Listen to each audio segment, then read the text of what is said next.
You are listening to the Doc Malik podcast. This show is 100% independent and fully funded by listeners like yourself. So, if you wish to support Ahmed in all that he is doing, then please subscribe to his channel on Spotify or his Substack. Or simply buy him a coffee with a one-off donation, links to which can be found at docmalik.com. Now, let's get on with the show.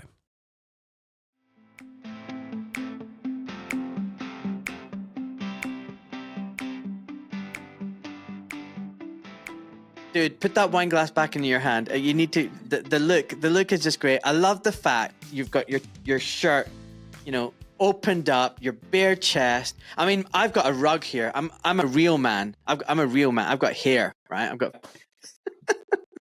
We have 26 degrees at 9 o'clock at night. Ooh, and is it humid?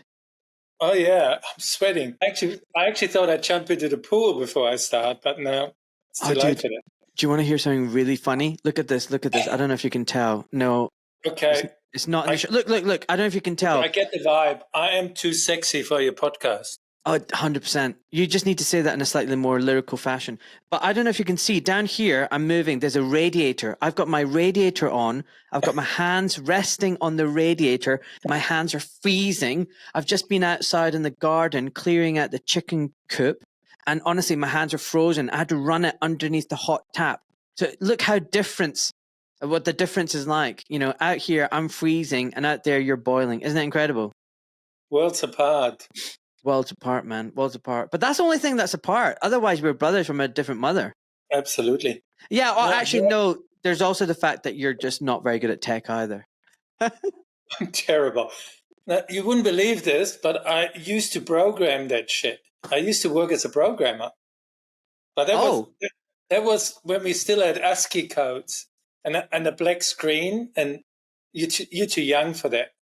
But I programmed computer before there was even Windows on the market. Wow. And there was no Windows. It was just a black screen and you had to type in codes. Oh, wow. But that's how old my brain is. Right, listen. The reason why I reached out to you isn't just because you're a good-looking guy. It's just because I stumbled across your Substack at some point, and I think I just loved it because you were just very prolific in the swear words. So, some people argue that I swear quite a lot, and holy man, you were just like F this, F that, F you. I thought it was hilarious, and I started reading some more of your articles. And dude, you're a very, very good writer. I hope you're as good a conversationalist. Sometimes the two don't go together. I actually was worried about that. I almost actually cancelled the whole thing because look, every now and then I rant. I write this rant, and people love it. But most of the time I'm not like that. So I was a bit sort of worried that that's all you want. All you want is the ranter and the swearer. But then we had this other talk on WhatsApp the other day, and that was beautiful, where we talked about your experience with psychedelics. I watched your podcast just 2 hours ago. Less than 2 hours ago. Yeah. With Joshua Parker, beautiful man. And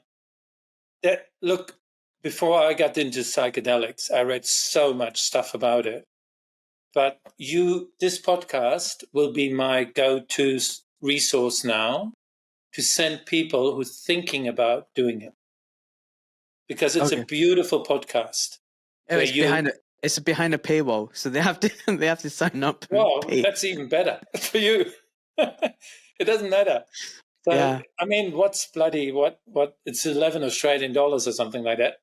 So if you really want to do a psychedelic trip and you can't fork out $11, then maybe you're not meant to have a psychedelic trip. Bingo. I love it. Yeah. I felt like I needed to do that. Some people journal and write down their thoughts and try and remember it and retain the memories.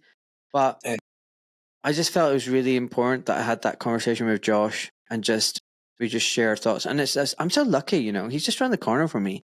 And I've made an effort now. I'm going to see him more. So I actually reached out to him just this morning saying, look, hey, do you want to go for a run tomorrow? And he's not. He can't. He's playing football. He's a semi-professional football player. or professional football players. So soccer, that is. So next Tuesday we're going for a run in the woods. He's just a cool guy. Like, he is. and I don't know if you remember the other night I was talking to you. I was saying I was pissed off with you because you're other side of the world. I mean, how cool would it be if we were both hanging around in the same village or town? I mean, it'd be so cool. Like, it's just a shame you're so far away because we've got quite a lot in common, Yeah, I think so too. Yeah, I think Joshua Parker is a really cool dude, and he knows what he's talking about as well. The only thing where I agree with you more, just in the last bit, when you talk about, I think I love the idea when you say, how about Bill Gates and Klaus Schwab and all these guys will take psychedelics, and will it change them or not? And I think it would. And I mentioned the Michael Pollan book before, How to Change Your Mind. And he actually describes a character, a shady character. It's a real person in the 50s.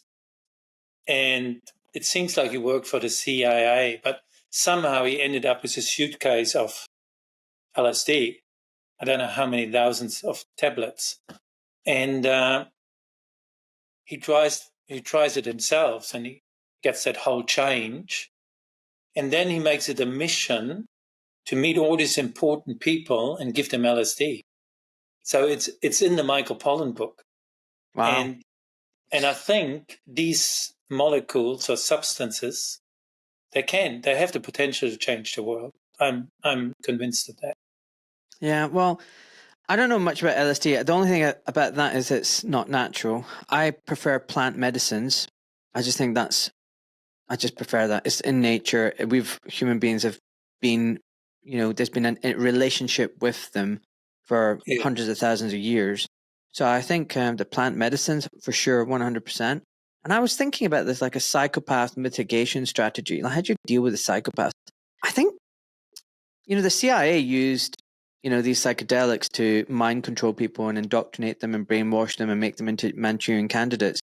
I think plant medicine done properly can heal trauma, can heal depression, can heal anxiety, and maybe not fix the psychopathy, but maybe just mellow them down a little bit, just make them realize about the bigger picture, make them realize their role in society and humanity. I don't think everybody uses, plant medicine becomes a wonderful human being.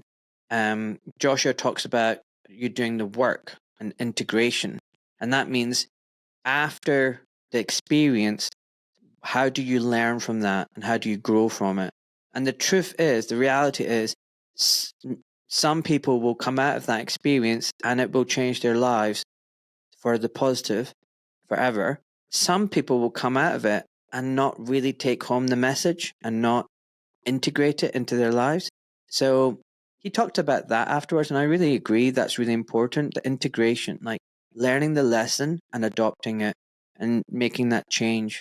But anyway, look, it was an eye-opener for me, like a mind opener, as I discussed in the podcast.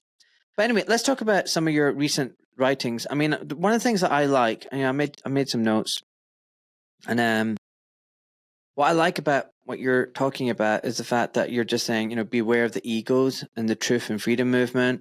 I'm copying some of this by my friend Peter Milligan, who made a nice bullet point, by the way. And it's not always easy to know what people's motives are, because it can be unconscious and conscious. Stop waiting for a single hero to save us. And each of us can do a little bit to, support each other along the way. Taking sides in a conflict isn't actually helpful when it simply reinforces and fuels more division and conflict. This is why I'm always saying I'm on Team Humanity, by the way. But it's also important, like this guy, my friend Peter Milligan says, it's important to stand by your principles. Especially when they're based in timeless vision. Like, you don't want to be rudderless. You don't want to be anchorless. You don't want to be, just free floating and not having any moral values or principles. But equally, you don't want to be too rigid and calcific that you're closed to new ideas and experiences.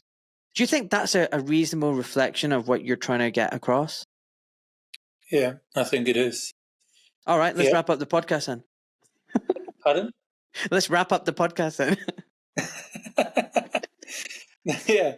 No, that's like, again, I said before, I was almost about to cancel it because I don't want it just to be defined about. I know that my sarcasm and anger I bring across really well, and it's like a venting something. But the true message of my writing is, well, it sounds grandiose, but that's just how it is about paradigm shift. It's about, I think we live in a power greed paradigm where power and greed has taken over the world. And this is based, yes, there are some bad guys at the top, but it's also a culture and it's also in us. And I think it is a spiritual war we are fighting here, which has to do with the ego and the ego structure. And I think that's what I'm writing about. That's what I really want to write about. But the funny bit is that when I rant, I get 10,000 views. And when I write about how we can observe our own ego, I get about 200 views. No one wants to listen to that. Isn't that funny? Isn't that funny? And the thing because is, it's easy to blame others, you see. It's easier to blame Klaus Schwab and Bill Gates. I'm not saying they're innocent. They're total perpetrators, absolutely. But it doesn't help us. Okay, we can fight them, but what do you get? Do you get anything new? You're still in the power greed paradigm. So I know this sounds very esoteric. I'm not sure if people really want to hear that, but that's my writing. So if I only would write about that, I probably would have 10 subscribers. Oh, no, honestly, probably 100. I have some guys who joined me actually 2 years ago, and they never left, and they really get it. And then I put things out that makes everyone happy. I'm ranting, like I'm hugely sarcastic about. I wrote "Stupid People." Have you read it? I'm not sure if you read it. But no, tell me about stupid people. Tell me about stupid people. Just taking the piss about the whole pandemic measures and stuff. And of course, people love that. And I can take people down. I take down Dr. McCullough, Dr. Malone, because they're all big egos. That's all they are. Why'd you say that? But why? I can take them down. No, but why? Why do you say they've got big egos? Oh, they just can't handle their fame. They just can't handle the attention. And I don't know if I could. So I don't want to be up there and judge them. But it is very difficult to handle this fame and attention and everything. The ego loves it. And that's why I think the spiritual journey, that's what I want to bring across, the exploring your own ego, non-dualistic spirituality, things like that. Well, look, you know what? He's the most cited, published cardiologist. Like, I'm just joking. Like, I don't know how many times I've heard that.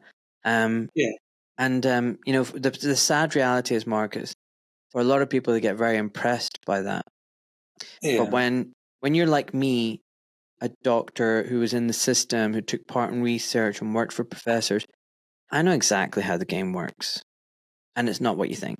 You think in your head that this person is busy working away on research day and night, writing all the papers, doing all the studies, collecting all the data, checking all the literature, writing all the references, submitting the paper to the journals, and then getting them published.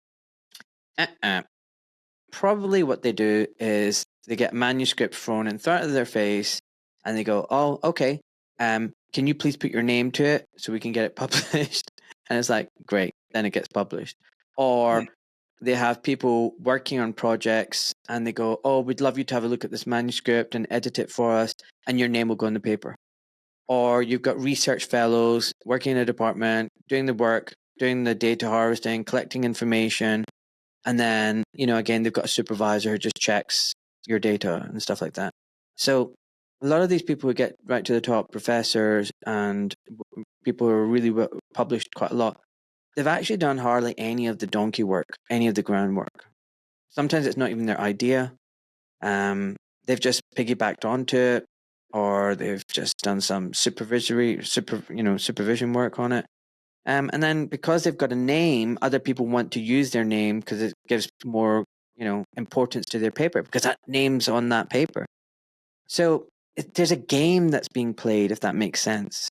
And I remember going to Salt Lake City, and I was doing a fellowship there for a week with Paul Saltzman. And when I had just become a consultant, and I won this fellowship in Britain, the British Orthopaedic Foot and Ankle Society Fellowship. So I went off to Utah for a week to learn from Professor Saltzman, who was, head of the American Orthopaedic Foot and Ankle Society. And I thought, let's go and learn from him.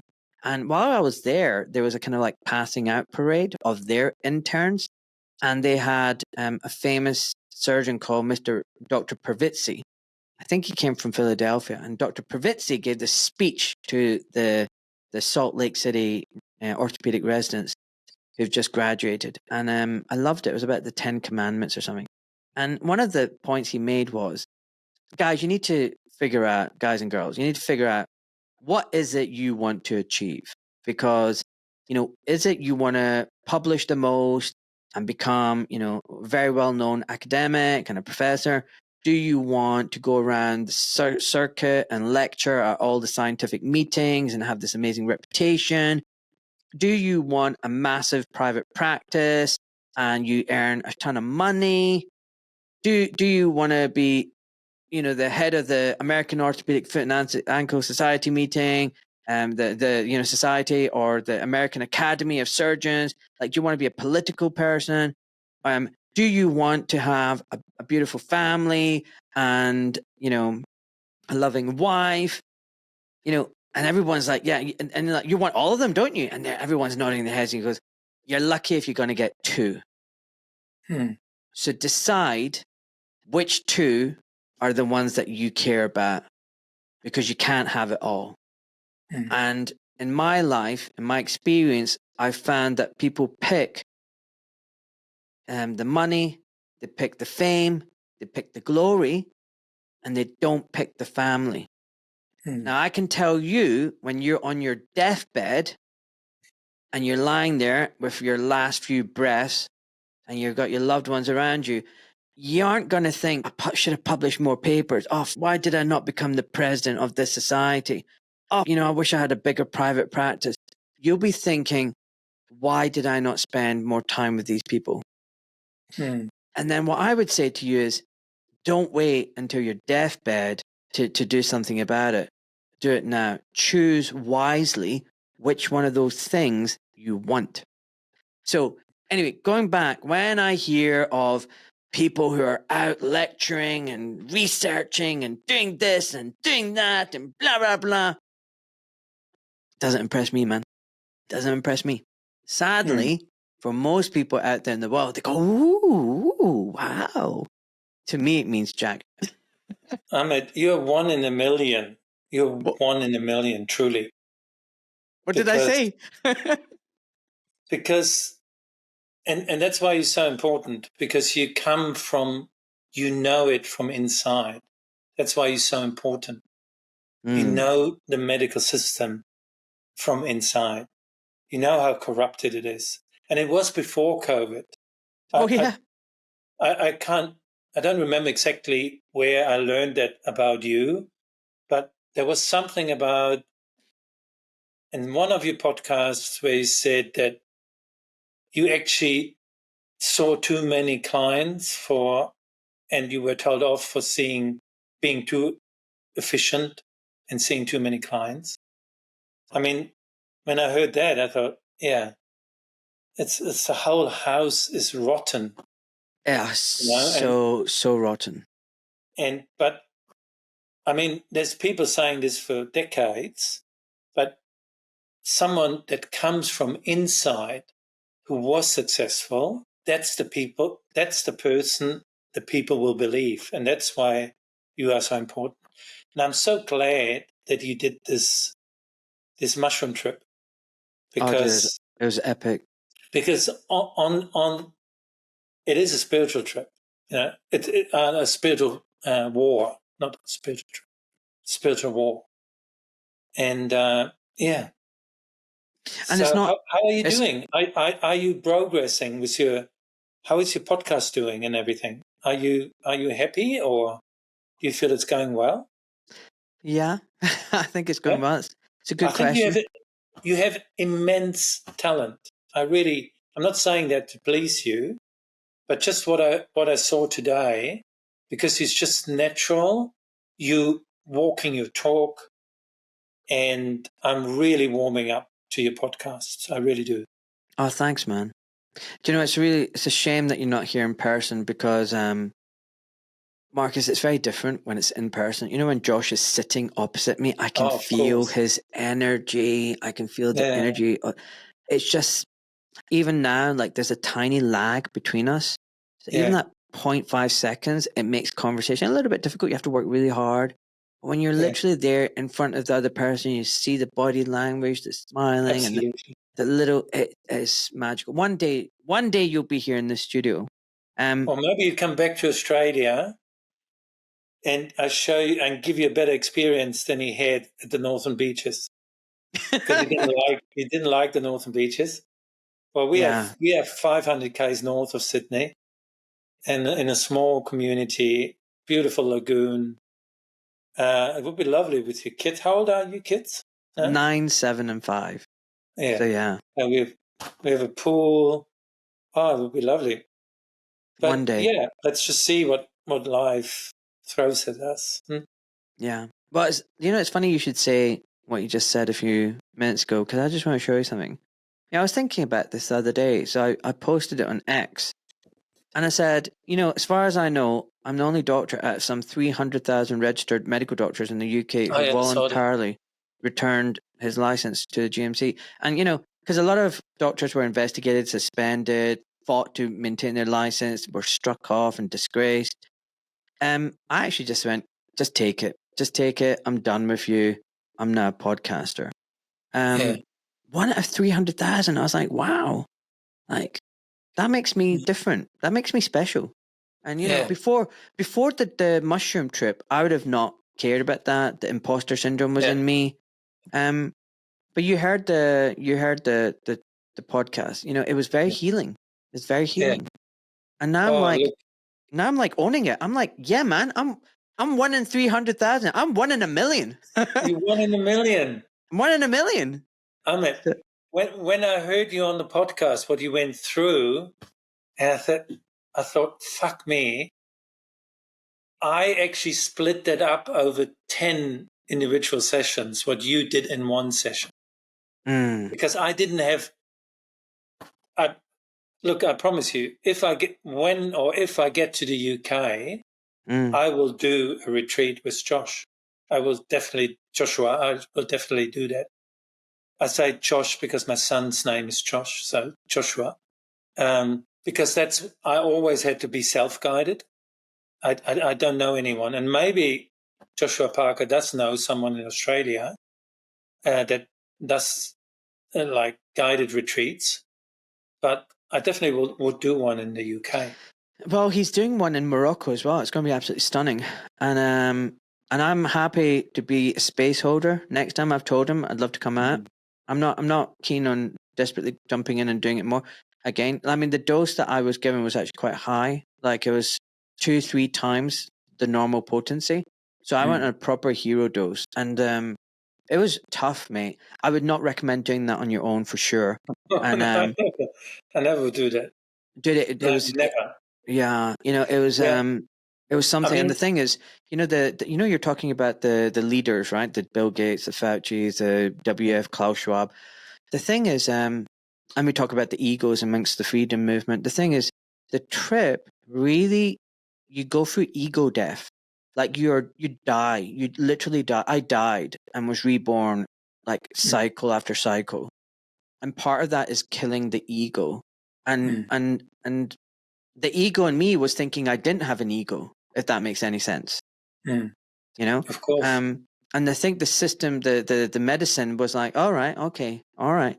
we've got some work to do on you. And it worked. It did its work on me, man. And I was drained. But when I came out, I felt liberated, you know?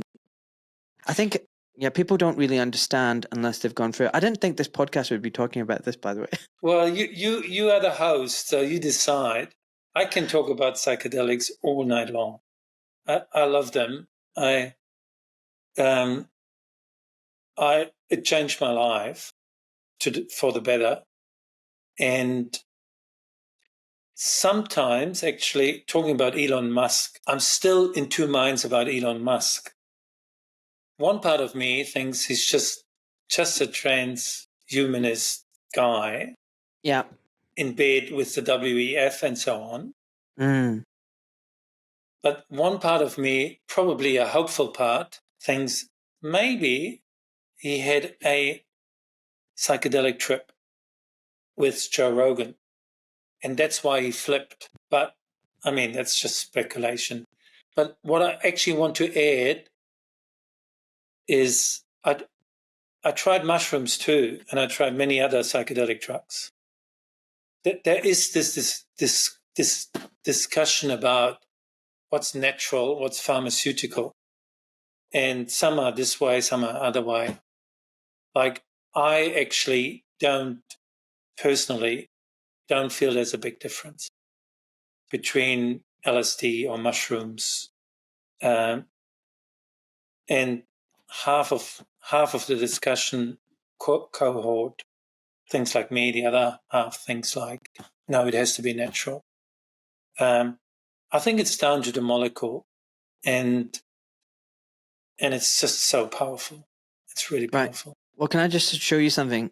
I think I would like to move away from psychedelics. Otherwise, I'll get accused of promoting them and being some controlled opposition for the CIA. There's nothing else. There's nothing better you can do than promote psychedelics. Dude, I've already had that. Someone reached out to me, someone quite prominent with a huge Substack following, and they were not happy with me. They were like, well, let them be unhappy. Who gives a They were quite angry. They're like, what? Why? Because I really like this person. I respect their work. And, people who didn't go, there's two groups. Either you've tried it and you know it, or you don't. And there is a huge Grand Canyon between these two groups. Anybody who never tried it should just shut their mouths, because they do not know what they're talking about. They have no idea what they're talking about. They should really. Why would they talk about something they haven't tried? I mean, they do not know what they're talking about. Honestly. All right. So. Right. Can I show you something? I want to show you something about. Okay. I want to show you. Yeah, I want to show you something about Elon Musk. So if you just go on his timeline, type in mRNA. I appreciate people have got the opportunity to change their minds, but this isn't that long ago. It's June 2023. First of all, I am genuinely pro-vaccine. Now, this is a statement he made recently on the Joe Rogan show as well. Oh, okay. Oh, just fuck him. Look, it was just a little glimmer of hope, Ahmed.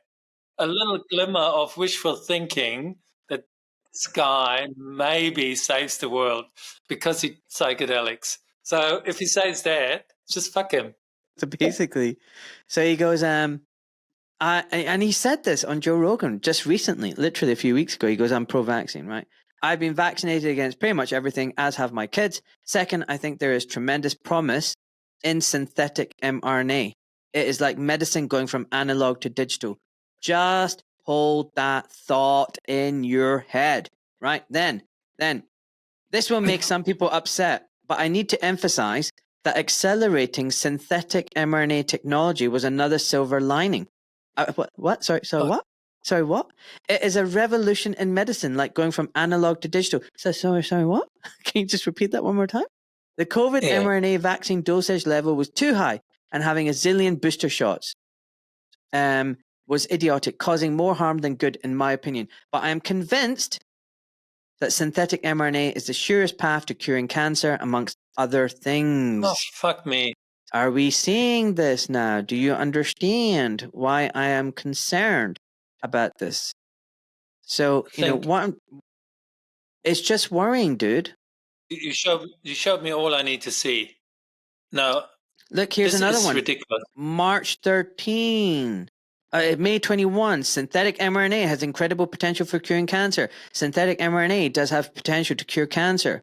Okay, it goes on and on. Synthetic mRNA does actually have great potential for curing cancer. Synthetic mRNA is basically digital medicine with incredible potential. I mean, it's almost like someone's typing it for him. Like, synthetic mRNA has incredible potential. And you're just like, oh. It's just the money, isn't it? Didn't Dr. Malone say on your podcast, it's a multi-trillion-dollar industry per year? Yeah. Coming up. I mean, they just opened a Moderna vaccine production facility in Melbourne, Australia, just last week. Yeah. Pushing out 100 million vaccines a year, mRNA vaccines a year. And I mean, yeah. So here you go. Look at this. I'm pro-vaccine, but all medication should be subject to review and improvement. So what I'm kind of worried about is you've got these people who are, multi-billionaires. Apparently his net worth is like 300 billion, who are close to Trump. Why did your camera keep, like, there's a gap over the top? Oh, sorry, I'm just going forward and backwards. Sorry. The OCD in me just gets like a bit. Oh, yeah. Sorry. Well, these people. I heal it. I will heal it. I will heal your OCD. Okay, I just do this the whole evening now. So basically, this guy's got $300 billion in his bank, apparently, and he's pro-vaccine, and he's like the smartest guy on the planet. He's running 6 companies. He's tweeting all day long, and he hasn't figured out by now that vaccines are toxic and dangerous for humanity, have never been studied or trialed properly. There's no long-term safety data. There's nothing in a vaccine that you would normally ingest or take in that is actually safe. They're all toxic if you individually look at them all. Aluminium, mercury, peg, and all these other stuff in there, you would not want to take it. So I'm just saying, like, the fact he keeps saying that vaccines are safe tells me he's either got a massive blind sight, just totally blindsided by this, or like he knows and he's just pushing it. Like, either way, it's not good. He's either extremely ignorant of this obvious scientific fact and is indoctrinated. Well, that's not good. What kind of leader is that? Or he's promoting it and he knows it's not good. In which case, that's not good either. Neither option is good. And the thing is, this whole push towards digital, analog to digital medicine, and there's a lot of potential in it. Look, this is all unnatural. And coming back to that spiritual war, it's not a metaphor. It's reality. We are in a spiritual war. So to me, the spiritual war is between nature and synthetic, between God and creation and the universe and man-made, between light and dark, between this idea that we are flawed, right? And we can be improved. We are perfect. We are beautiful. Everything about us is in perfect balance and harmony. And we just things up by creating imbalances. We are not fundamentally flawed. We do not need a chip in our head or augmentation in our genetic code in any shape or form, So I just get, and then again, like the cancer thing, Markus, they talk about, cancer is a genetic disease. No, it's not. No, it's not. Like Thomas Seyfried, Travis Christofferson, so many other scientists have proven that there's a fundamental link between epigenetics, environment, lifestyle, and fundamentally it's a metabolic disease, right? And, most of the cancers either won't happen or, you can treat them. So this idea that, cancer is genetic, we pump hundreds of billions of pounds into cancer research and oncological drugs. And what has that got us? We've gone from cancer rates of 1 in 20 to 1 in 10 to 1 in 5 to 1 in 3 to now 1 in 2. Like, hello, something's not right with the current paradigm. Yes. And then we get told, oh, no, but the solution is mRNA tech. It's madness. It's total madness. Stupid people everywhere. People. I know. I know. Look, I know. And so many people do know with us, all your listeners know.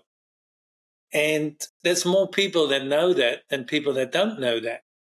I believe there's more people that know And look, I have a mate. I was really surprised. I have an Australian mate, you know, Yeah.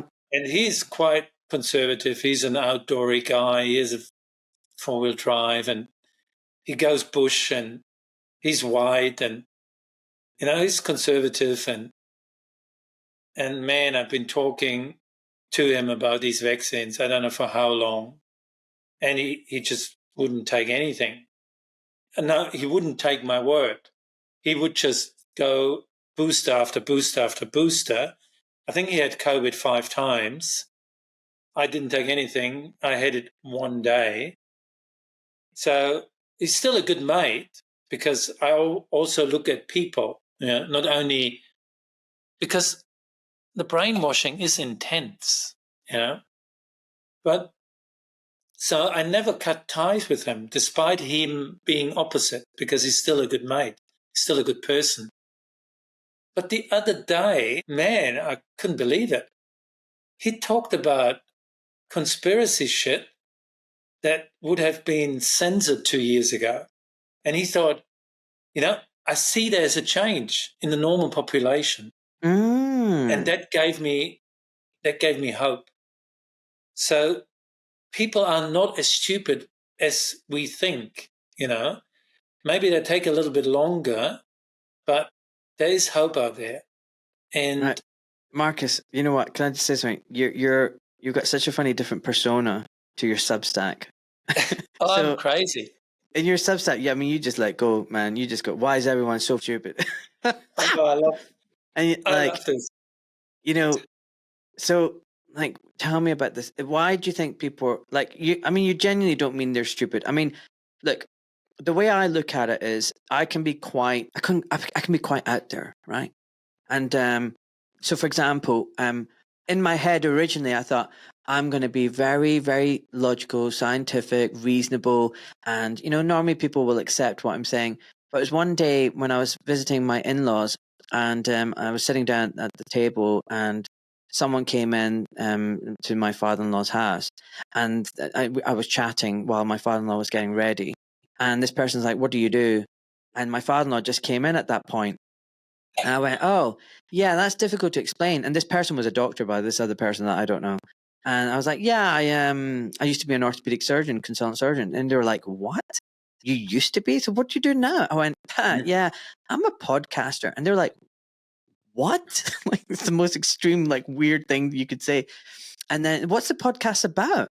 And then my father-in-law goes, "Yeah, it's a very controversial podcast. It's very, very, very controversial." And in my head, I was like, "What do you mean it's controversial? No, it's not." But then afterwards, I was like, what he really wanted to do was this, right? He wanted to do this. no, but afterwards, I was like, actually, I am pretty out there. I am controversial. I swear, right? I don't give this persona of I'm a squeaky clean doctor. Look at me in my shirt and tie. I'm an authority figure. You must respect me. I'm a surgeon. Look how great I am. I'm like, look at me, right? I'm just like everybody else. And I just say it as it is. And I'm very blunt. And it's, I thought about this. I thought about how do I want to project myself? One, I wanted to be authentic and real. And you are. Two, the people who are listening, most of them are already awake. I want them to hear what I'm saying and my guess and go, yeah, I'm not crazy. I'm not alone. Because for so long, we've been like pushed down and made to feel like stupid idiots. I want everyone listening to go, oh yeah, baby. So that was one thing. And the second thing is, just in case someone does accidentally go, oh, what's this podcast? Let me have a listen. I wanted it to be like a wet fish being slapped on their face so that they would snap out of their dissonance and go, yo, I didn't know about this. Like, I just feel like the 1990, well, if you look at the latest data and the latest statistic, they show that that's not going to freaking work, right? That's not going to fly. That ain't going to work. So in some respects, I think your writing's like very similar to my podcast. You're like the people on our side who are awake to all the read your stuff and go, yeah, man. Oh yeah. Yeah. Or it's like, what is this? And it's like you need to jolt them out of their stupor, their fog, I mean, is that what you're trying to do? No, it's mainly the first one. And I was nodding all the time when you were talking. I think we're very alike. You just do it through your podcast. I was blown away when I recently wrote "Fuck you, Dr. Malone." Like most of I'm a very small fish, you see. Most of my, if I get say 1,000 views, lifetime views for an article and more than 20 likes, I think, oh, that's great. That was worth it. Now this one, after 1 week, has 10,000 views and 370 likes. And I almost didn't post it. I wrote it because I've read this thing about what Malone posted this thing where suddenly turned everything around as if, yeah, it's okay. Well, before the election, we promised this, and this. And now we just have to readjust expectations. That's how he worded it. And basically he went back on all of it. I just got so pissed off. And I thought, how stupid do you think we are? And that's what I all wrote down. And like, I'm writing mostly for myself as a therapeutic thing. You know what I mean? Mm. And so I wrote it down and it felt really good. I felt really good after. And then I went to work, came back the next day, read it again, sort of, it's a bit rough. Well, what I'm going to do with it? Well, I might as well post it. I wrote it. I spent 2 hours on it. So I posted it. I never expected anything like that. So in a nutshell, all right, forget the fact, like, I don't really care about the fact that, you know, you got a lot of publicity and you got lots of likes. Who cares, right? But it's good. Good for you. Well done, Marcus. But what was the nutshell of that post? Like, why did you say that? Like, you've alluded to it, that you're disappointed in him. Can you give an example? Like, what is it that he did that brought your wrath down upon him? Well, he's taking the piss. He's taking the piss. So he puts himself up there as a leader, you see. And I just published something today, and call me a dreamer or whatever. I don't want anyone to lead me. Why the fuck does anyone think he can lead me? I don't want a leader. I don't need a leader. My daughter graduated from high school, and we went to the big ceremony a few weeks back. It was all about leadership and leadership, and I just can't relate to it. That whole hierarchical system, top-down system of leadership, I just can't relate to it. But that's not enough. That's not enough to get upset with him just because he wants to be a leader. Half the planet wants to be a leader, and half the planet wants to be led.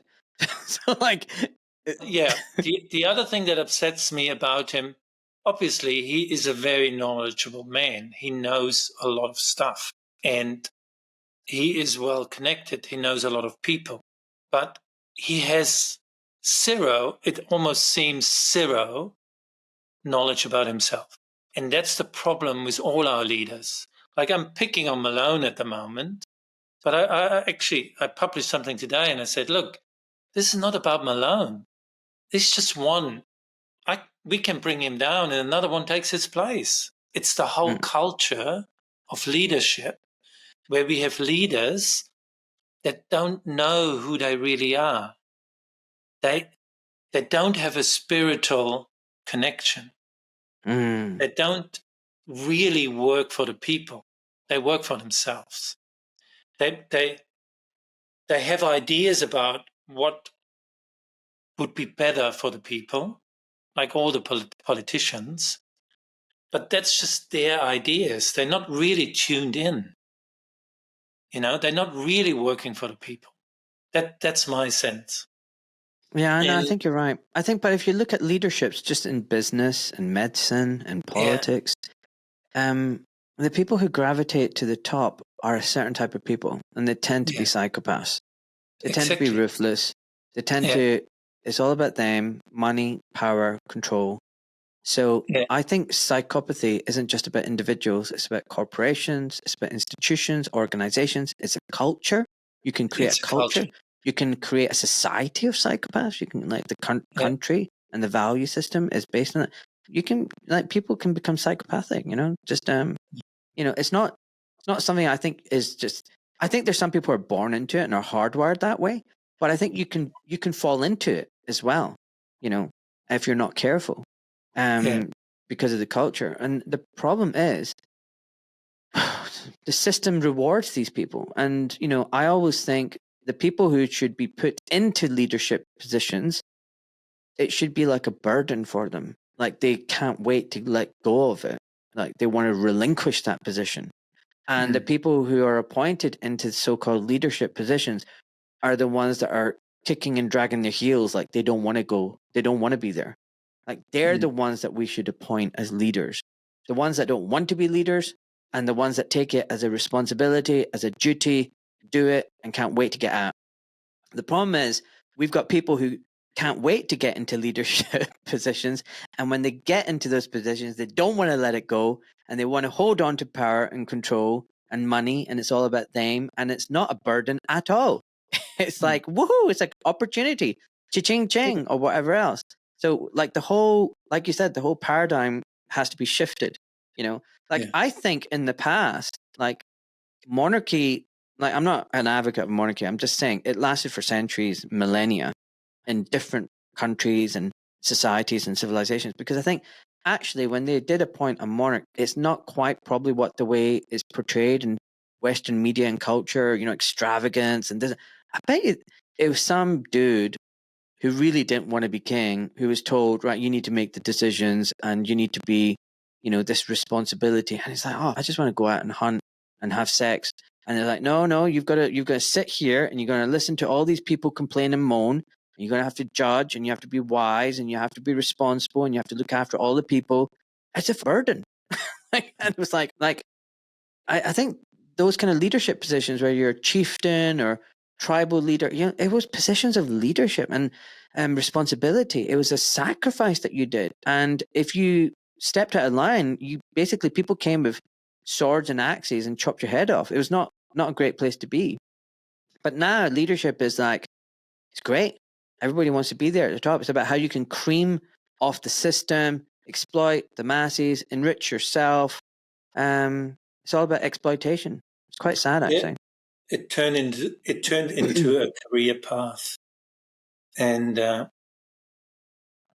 think Matthias Desmet analyzes the situation really well.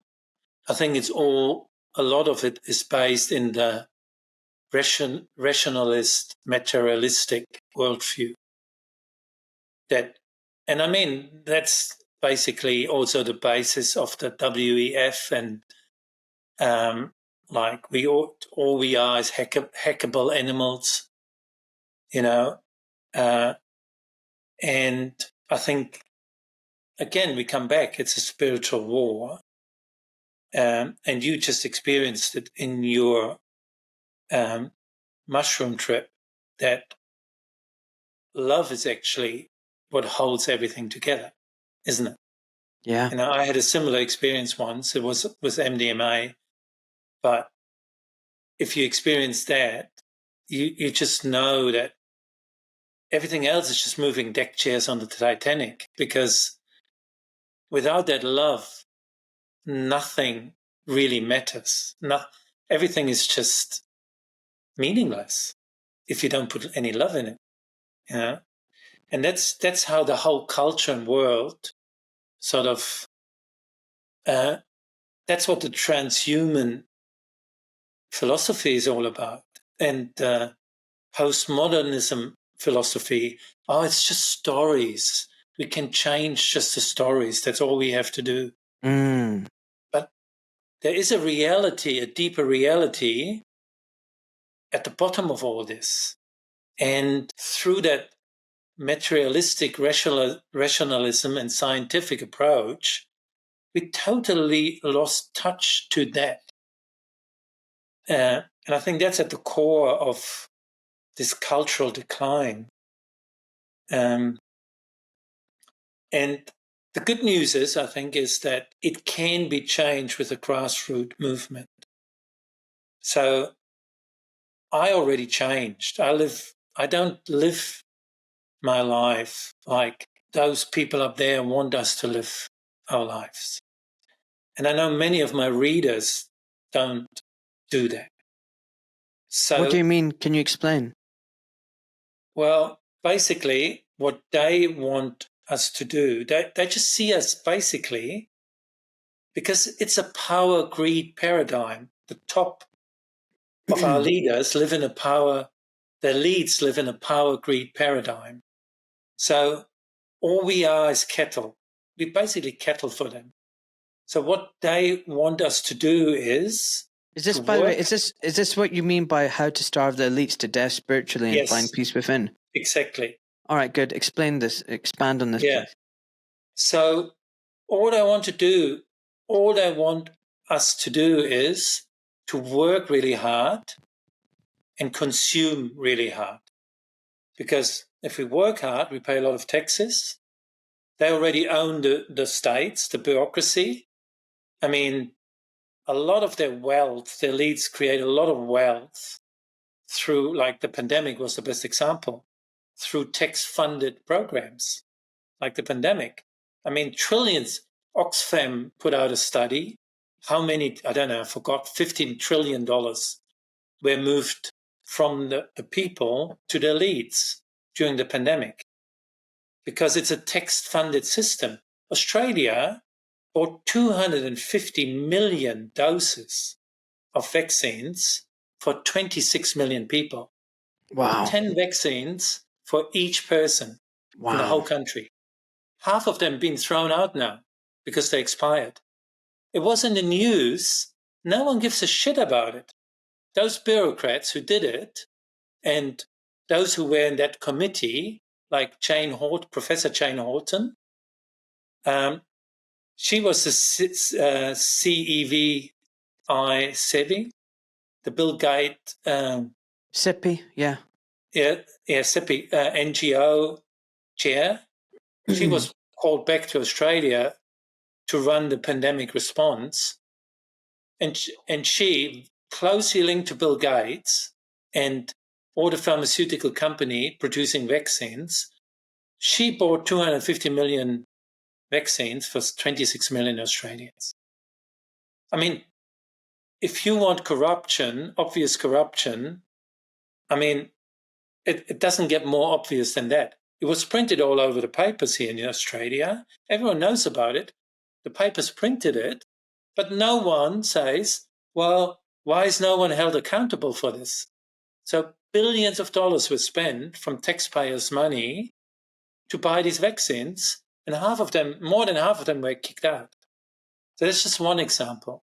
The whole climate thing is the next one, That's how their leads mostly make money.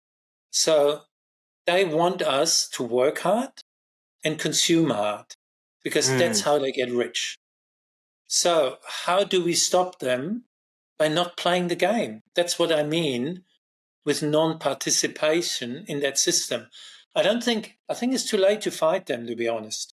I don't think we have a chance. They're too powerful. They own everything. I don't think we have a chance, to be honest. But what we can do, we can starve them to death.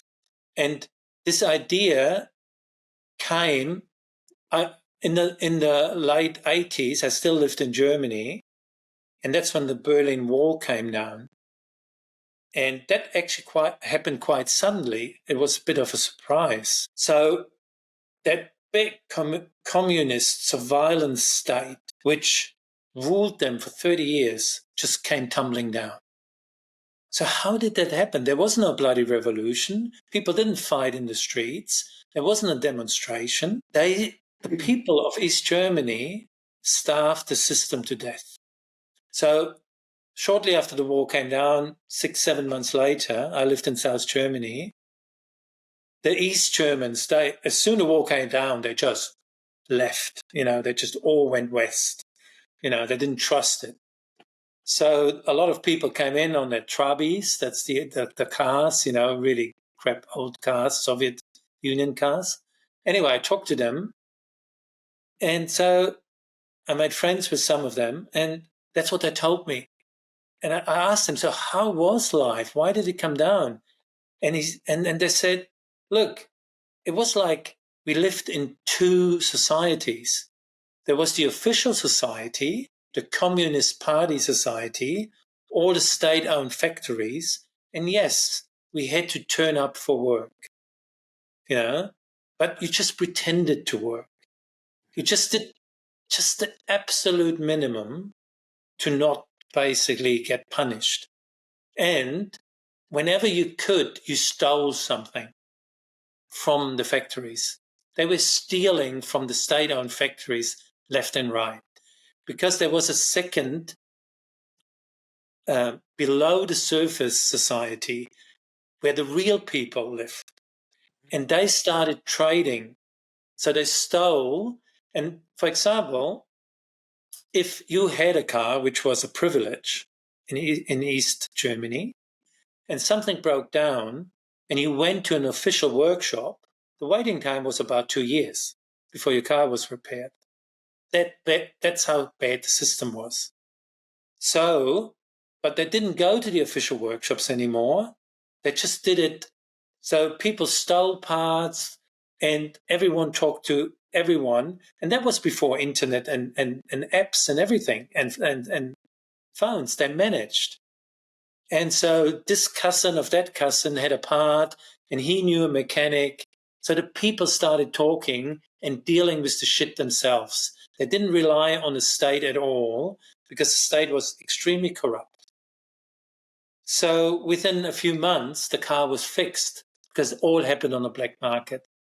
The guy who had the car maybe worked in a food factory and he stole some food and he traded it for some parts, all on the black market. But no one participated in the official system anymore. So the whole system went bankrupt. So a system that is not supported by the people cannot survive. Bingo. So that is the proposal here, is we can do the same. We just have to retreat. We just have to, and I tell people, don't vote anymore, like especially Americans. Yeah, why'd you say that? Why'd you say don't vote? People are always like, vote, vote. It's so important to vote. Of course they do, because, and I wrote an article about the one thing that the Democrats and the Republicans actually agreed on was that people should enroll for voting. They wanted more people to enroll, both parties. Well, you have to ask yourself why. Why do they want to enroll people? Because that's how they capture them.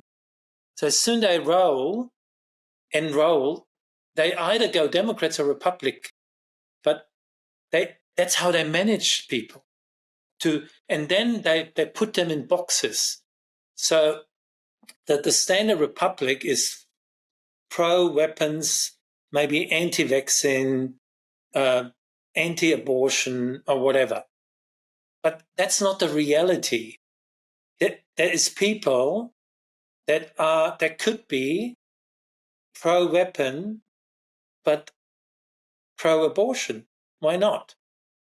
Do you know what I mean? But the parties always decide. Which you should have only these 6 key points, and that defines you. But that's not how people think.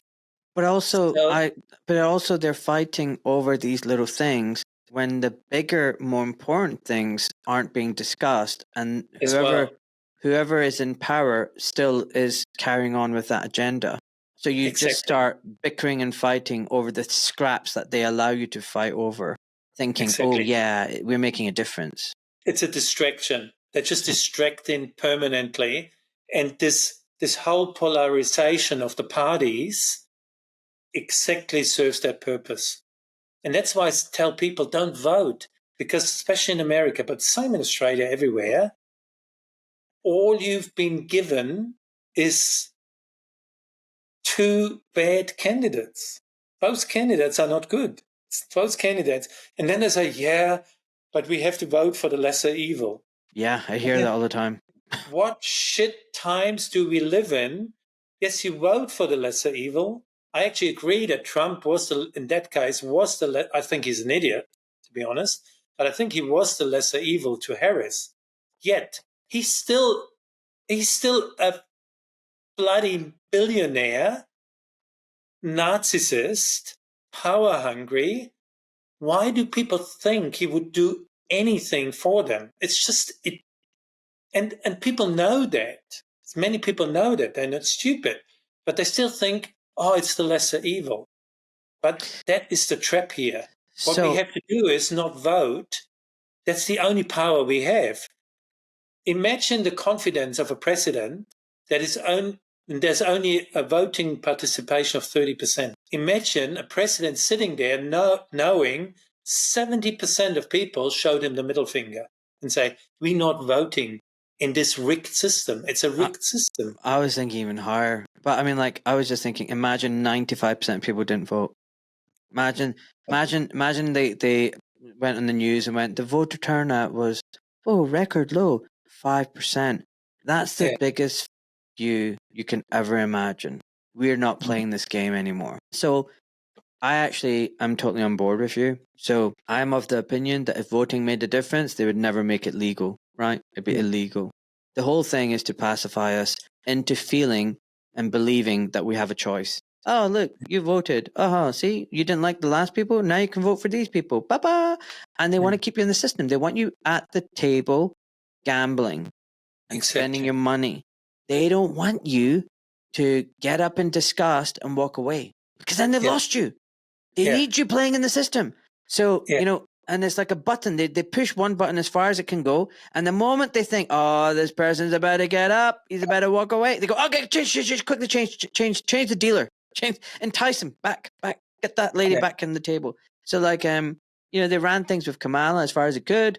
And then it was like, this is not going to work. Let's make it implode. She's going to run like a dead donkey. And then now we're going to get this 3-legged horse. And he's not great, but you know what? Everyone's going to be like, oh my God, it's a 3-legged horse or a dead donkey. I'm voting for the 3-legged horse, and then, and it's like, why'd you have to pick either? Imagine how shit scared they get if 80% don't vote because they cannot read those 80%.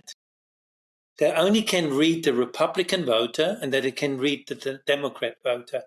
Over those, they have control, or Labour and National or whatever it is in your country. But if 80% don't vote, it will scare them shitless because they don't know how these 80% are thinking. So a prominent writer here in the UK was like, well, everybody should vote for their independents. And I was even like trying to support a couple of independents. What do you think of that? Vote in the independents. They can make a difference. Yes, in principle, yes. But in reality, and the problem is that originally democracy was meant to be a representative democracy. So you have an area and the people in that area vote for one guy or woman, and that person represents that area in parliament and represents the people of that area. That's the original idea of democracy. But it all changed with the party system. Like we have different countries, but we have hundreds of people sitting in parliament, but all these MPs, they don't really have power. The power lies with the party because they have to vote like the leader of the party. There's a handful of guys in each party that run this party. And all the others just vote accordingly. You want to hear something even vote like that? You want to hear something even more scary? So it's not a democracy anymore. With the party, the party system ruins it.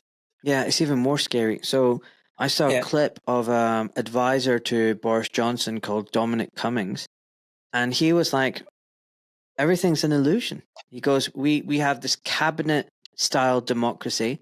You have the prime minister and his cabinet, and they come to 10 Downing Street with their briefcase, And by the way, is your phone on? It keeps going doot doot doot doot doot. Oh, sorry. Yeah. No, turn that off.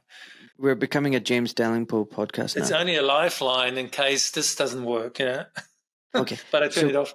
Yeah. So basically, he was saying that each of these cabinet ministers will come to 10 Downing Street, wave at the journalists, with their little briefcase, and they go to the meeting. Now, each one of these ministers has been given by the civil service a sheet of their talking points, and they will literally read out their talking points, and the minutes and the agenda is set by the civil service. So the prime minister will be reading out the thing, and he will propose something, and then each one of the cabinet ministers will read out their script. So it looks like everyone's actually having a conversation, and then in the end, the prime minister, who's been given a piece of paper with the outcome of this meeting, will read out the outcome of the meeting, and everyone's happy. But the thing is, it's the civil servants who have just scripted a play. They have decided everything that's going to be said and not said, every question that's asked and all the answers to those questions and the summary and the outcome of the meeting. And if any of those ministers goes off the reservation, gets out of the lane, they go, oh, that they weren't meant to say that. Well, we're going to have a conversation with them. We're going to have a conversation with them. And they're all play acting. All of them are play acting. The politicians, the cabinet ministers are not making the decisions. Everything's a script. They're all actors. And then it's the civil servants who are doing it. And the question is, who are they beholden to? Who's holding them to account? Who's captured them? Why is it you've got pictures like this? Let me quickly pull it up for you. Why is it rich billionaires are meeting our prime minister? Why is it why can't I get an audience? Why can't I get an audience like this? Right? I'm pretty important. I'm funny. I know a lot. I got good ideas. Why is the prime minister meeting this guy? Like, seriously, why? Gates? Yeah, that's Bill Gates. So why is he meeting him? And look at this one. Do you know this one? This one's even better. This guy is Larry Fink, head of, was it BlackRock or something? Why are Bill Gates and Larry Fink meeting with Keir Starmer just when he becomes prime minister? Why is he doing that? What are they talking about? Who are they representing? Because they're not representing me. Why does the prime minister get a private audience with these rich, multi-billionaire globalists? And what is he agreeing to? And then interestingly, just after that, you had the inheritance tax come out with the farmers. You've got Bovier, food additive being added to all the feeds, cattle feeds, to stop them farting, but it's a carcinogenic, toxic substance. It's in our milk and cheese and butter. And the farmers are going to lose their land, and they're going to be replaced by who? Bill Gates is a massive farm owner now in America. Like, I'm sorry, I don't know if this is the case, but did Bill Gates go, like, I want to buy farmland in the UK? Like, what did Larry think? This multi-billionaire globalist, hedge fund, Vanguard, BlackRock, whatever. What was he there? What were you guys talking about? Yeah. What were you guys talking about? I want to know, right? Yeah. Hi, me again. You're listening to the Doc Malik podcast. This show is 100% independent and fully funded by listeners like yourself. So if you wish to support Ahmed in all that he is doing, then please subscribe to his channel on Spotify or on his Substack, or simply buy him a coffee with one of the donation links which can be found at docmalik.com. Now, let's get back to the show. It's interesting, so interesting, because exactly the same happened, I don't know, 1.5 years ago. Labour won the elections in Australia. Albanese is the new prime minister. Within a few weeks, Bill Gates flew in and got a private audience with Albanese, the prime minister. A whole day, the media reported about it. There were photos, like you showed me, exactly the same. But the minutes of the meeting were not revealed to the people of Australia. They were kept secret. No one knows what they talked about. So, Ahmed, I mean, it's so obvious. It's so crystal clear. But people have to wake up to this. This whole thing that we live in a democracy. I mean, that was one of the biggest wake-up calls I ever had. It's just all an illusion. I wrote just recently I wrote, look, the people, the masses, were always fucked over by the elites for millennia. But I actually envy the people in the 1500s and 1600s now, because when we had monarchs that basically fucked them over, because these people knew they were fucked over. They knew that they were just exploited and abused. Now, we are now in a much worse state because the people not even think, they believe they have anything to say here. Do you know what I mean? The brainwashing is so... they actually vote for their own oppressors. They vote for their own for the people to exploit them. They put the people that exploit them and oppress them and put surveillance in, they vote for them. They put them in charge. And yes, there's no choice, because the two choices that we've been given, both will do it. So the only logical conclusion is do not vote. Like, as long as you can, in Australia, you are forced to vote. By law, you have to vote. Really? Yes. You pay a big fine if you don't vote. They force you to vote. In Australia, man, what's happened to that country? It's never stopped being a penal colony. Exactly. I mean, I'm relatively new to this because I only came here 6 years ago. I lived in New Zealand for 25 years, but I couldn't believe it. Can you spoil the ballot? Can you spoil the ballot? Yes, you can. And I talked to a few Australians, and we had some jokes about it.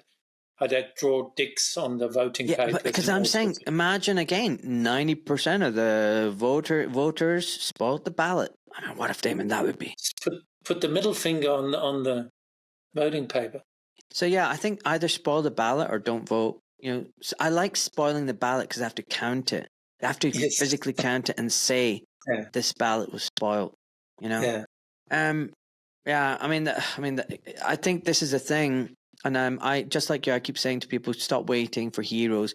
You know, this hopium that people have around Trump and RFK and Vance and Musk. I'm like, guys, like seriously, you're not awake if you think this. And I'm not black-pilled. I'm just saying there's a difference between being realistic and taking personal agency and responsibility and just falling for the latest bullshit that these people do. Like, why would you give your health, the responsibility for your health and your loved ones to someone else that you don't know? That's all I'm saying. Like, why would you do that? Like, why are you waiting for someone else to sort out your health? Just start doing it yourself. And like, we can actually break the system. Like, don't eat their supermarket cereals. Don't buy their Bovier milk. Don't buy from the supermarkets. Just don't consume. Like where I live, everyone's driving around in big fancy cars, but they're all on credit. Everyone's pretending to be, you know, something they're not. Just be yourself and be happy with a secondhand car that's, you know, got no debt on it. That's better, in my opinion, than driving a big flash car. Break the system. Don't buy their debt. Don't consume their crap. Don't inject their injectables. You know, live as free and as independent. Don't consume their newspapers and TV programs. Subscribe to Doc Malik's show, £5 a month. Like, and the thing is, but like, I was speaking to someone else about this, and it was like, he was really upset. He was like, you know, he was running this free education event. You know, 100 people attending, and it was all, you know, really important stuff like how to, you know, de-Google your phones and all that kind of stuff, and you know, stop big tech surveilling on you. And it was literally like £7 for like a 2-3 hour session. And then this guy was like, oh no, I can't afford it. Please, can I come in? Please, I can't afford it. And he was like, okay, right, okay. And then afterwards, you know, people went down to the local pub, and he was like, I saw this guy like down 5-6 drinks and spend like 40 quid on alcohol.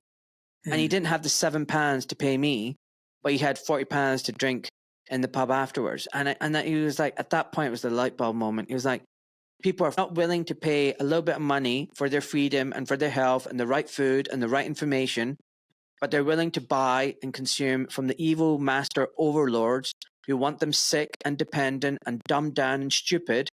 And this is why I come back to, we as humanity can never shake off the chains as long as we play the slaves. We want to be the slaves and we want to worship the slave master. I don't care how bad the evil ones are. It's us ultimately that needs to change. They're never going to change. Unless we get our shit together and start playing ball with them, nothing's going to change. It's going to be same. But that's a hard pill for a lot of people to swallow. They need to think about what they do every single day, take responsibility for what they do. And I'm telling you, it's hard. I met this guy. He's got man boobies and he's like overweight and he's half my age.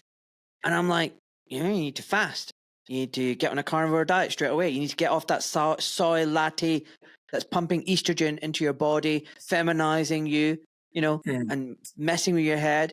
You need to be disciplined. You need to exercise. You need to do jiu-jitsu. It doesn't do any of that. And it's like, I'm trying to tell this person, you're half my age. You'll be feminized. You've literally got boobies. Like, get off this crap. Like, stop drinking soy lattes. Like, what the hell, man?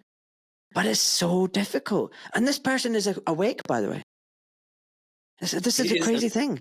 Like, they know the government's bad. Yeah, they know the government's bad. They know the vaccines are bad.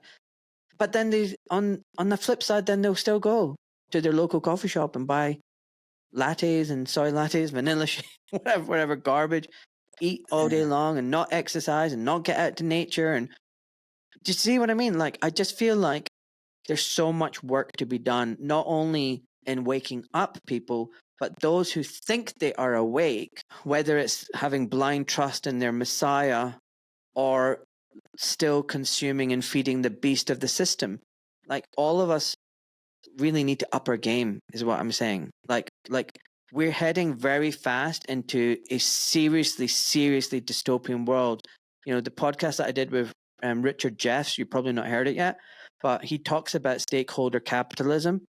And basically, that's just a funny, fancy way of saying communism 2.0, techno-fascist communism, right?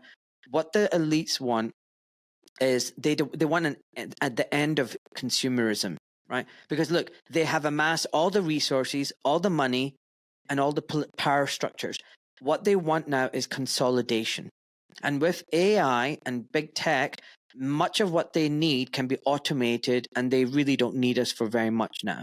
They've reached a standard of living that they're quite happy with, and they would be happy living like that for the next 1,000, 2,000 years. That, all this talk about going to Mars and this, and it's all bullshit. Like, they're quite happy living on planet Earth with the current quality of life. Now, whereas in the past, 8 billion souls were assets, and, having, if you had 100 slaves, that was better than having 10 slaves. We were cattle, remember? They don't need the cattle anymore.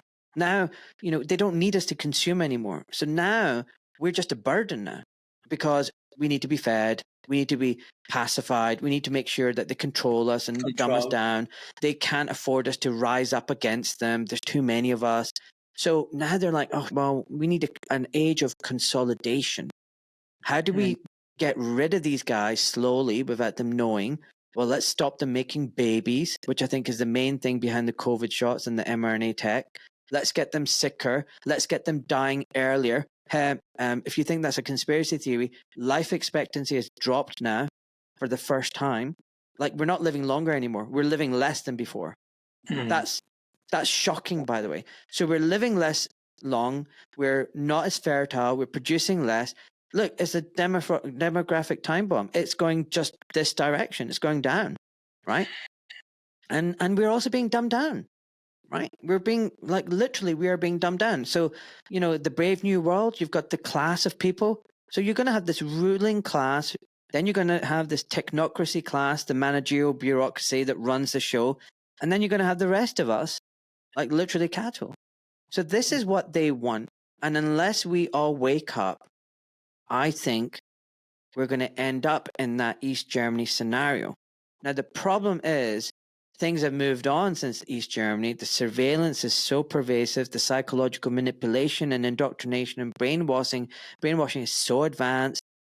Instead of 30 years, it might be 300 years we get locked up in this cycle. And if you think about it, if people have low IQs, people are dumb, people are not articulate, haven't got the vocabulary, are just addicted to drugs and porn and social media and have chips in their brain, how will they ever have the ability to rise up against their masters? Can the dog rise up against the master? Can your guinea pig rise up against the master? Can the rabbit rise up against the master? No, of course not. So if we are dumbed down and sickened and crippled mentally and physically, we will never be able to rise up. So all that stuff you're saying by not playing the system and what big deal? Like literally we will not be able to resist and fight back. What are we going to do? So I think it is, I don't mean to paint this dark picture, but I again, like your rants on Substack, what I'm doing this equivalent of telling people to wake up and, and this is to the awake crowd. Do not be beholden to some certain individuals thinking now the battle has been won and you know what, you can relax and go back to your life. No, be vigilant. Yeah, it's pretty much how I see it. It's amazing how we align. It's bloody amazing. Yeah. All right, listen, you wrote a few pieces on Christianity and Christians, because you weren't happy upsetting just a few people. You wanted to upset even more people in a very diplomatic manner. Like, what were the themes that you were exploring there? Like, because I'm a bit careful about this topic of religion because I genuinely think religion is actually important. I think, I'm just going to charge my laptop, by the way, just in case it dies. I think religion is one of the things that the war is against. It's against God, country, and religion. They don't want religion. They don't want that at all. They want, if you look at communism, it's about central banks, no religion, no property, no freedom. It's like that. They don't want God anymore. So I'm very careful about saying anything critical about religion. All I say is that, to me, I think religion, all the major religions have beautiful messages within them, woven into the tapestry, but equally they've been corrupted by man. And I do not believe face value everything that's in these religions. I think they're ultimately about control and guilt, shame, and fear, and keeping your mindset in a position where you are subservient and obedient. And I actually think if Jesus Christ was real, and I think he is, actually he wasn't what we were portrayed him to be. I think he was a rebel. I think he was a freedom fighter, literally a freedom fighter. And I think he was against the priestly class of any sort. He was against authority. I mean, he was a proper rebel. So what were you trying to talk about in your writings when you're talking about Christianity and Christians? Well, pretty much what you just said. You just summed it up very beautifully. Well, I distinguish between religion and spirituality. I think spirituality is an individual pursuit. I believe there is a higher force, call it God, but each of us has to discover that for ourselves. And what I see religions are they're basically like the two-party system.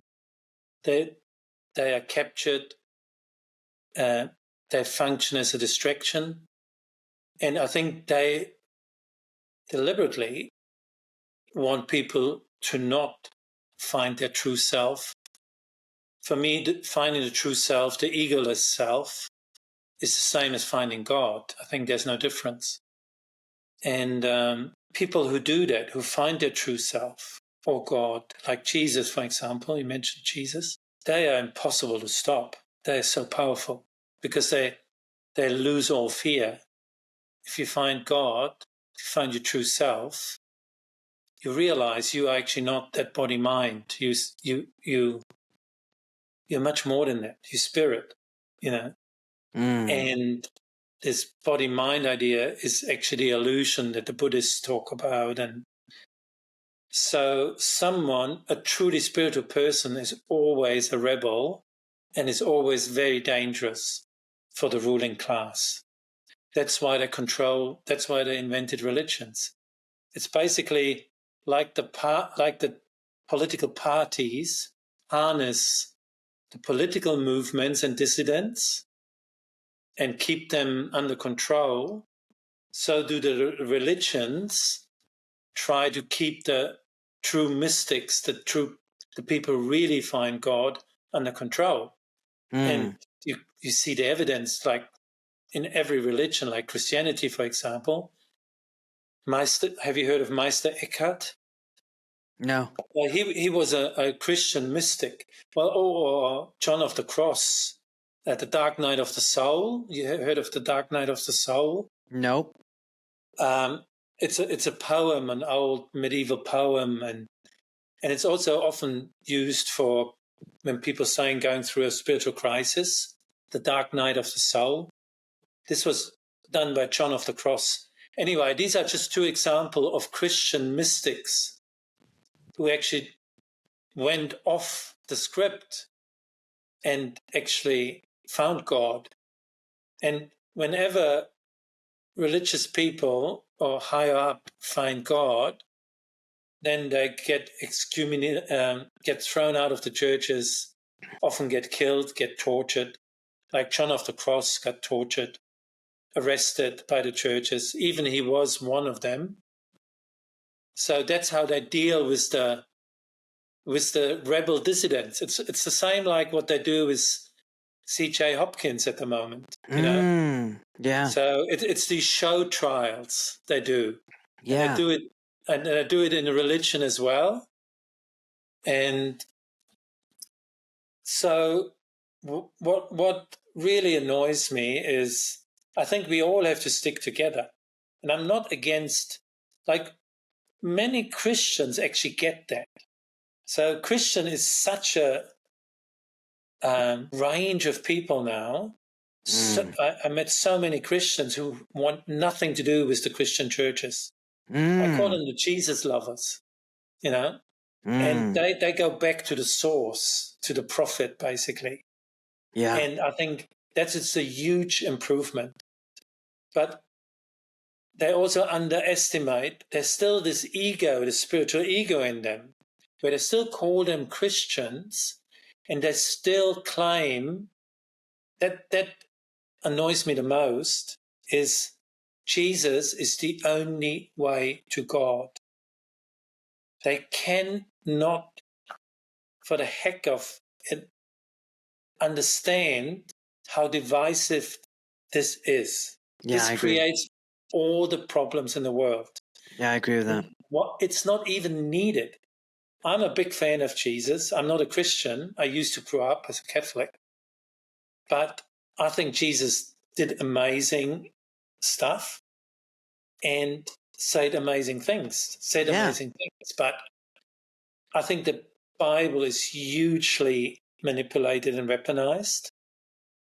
Has been written hundreds of years after Jesus. So it's hugely contradictory.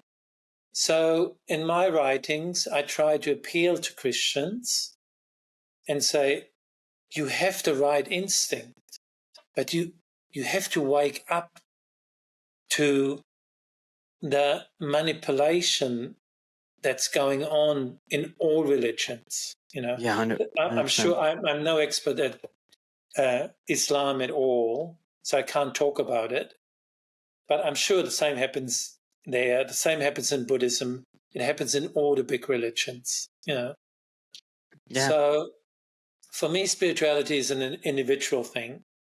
And it has mainly to do, and that's also my hope with psychedelics again, because before I went into psychedelics, I did a lot of spiritual work, mainly meditations. Like 20 years ago, I went to a 2-week Vipassana retreat, a silent retreat. So it was in the bush in New Zealand somewhere. You have your own little, like monks, you have your own little cabin, and you meditate the whole day. and you don't talk a word for 2 weeks.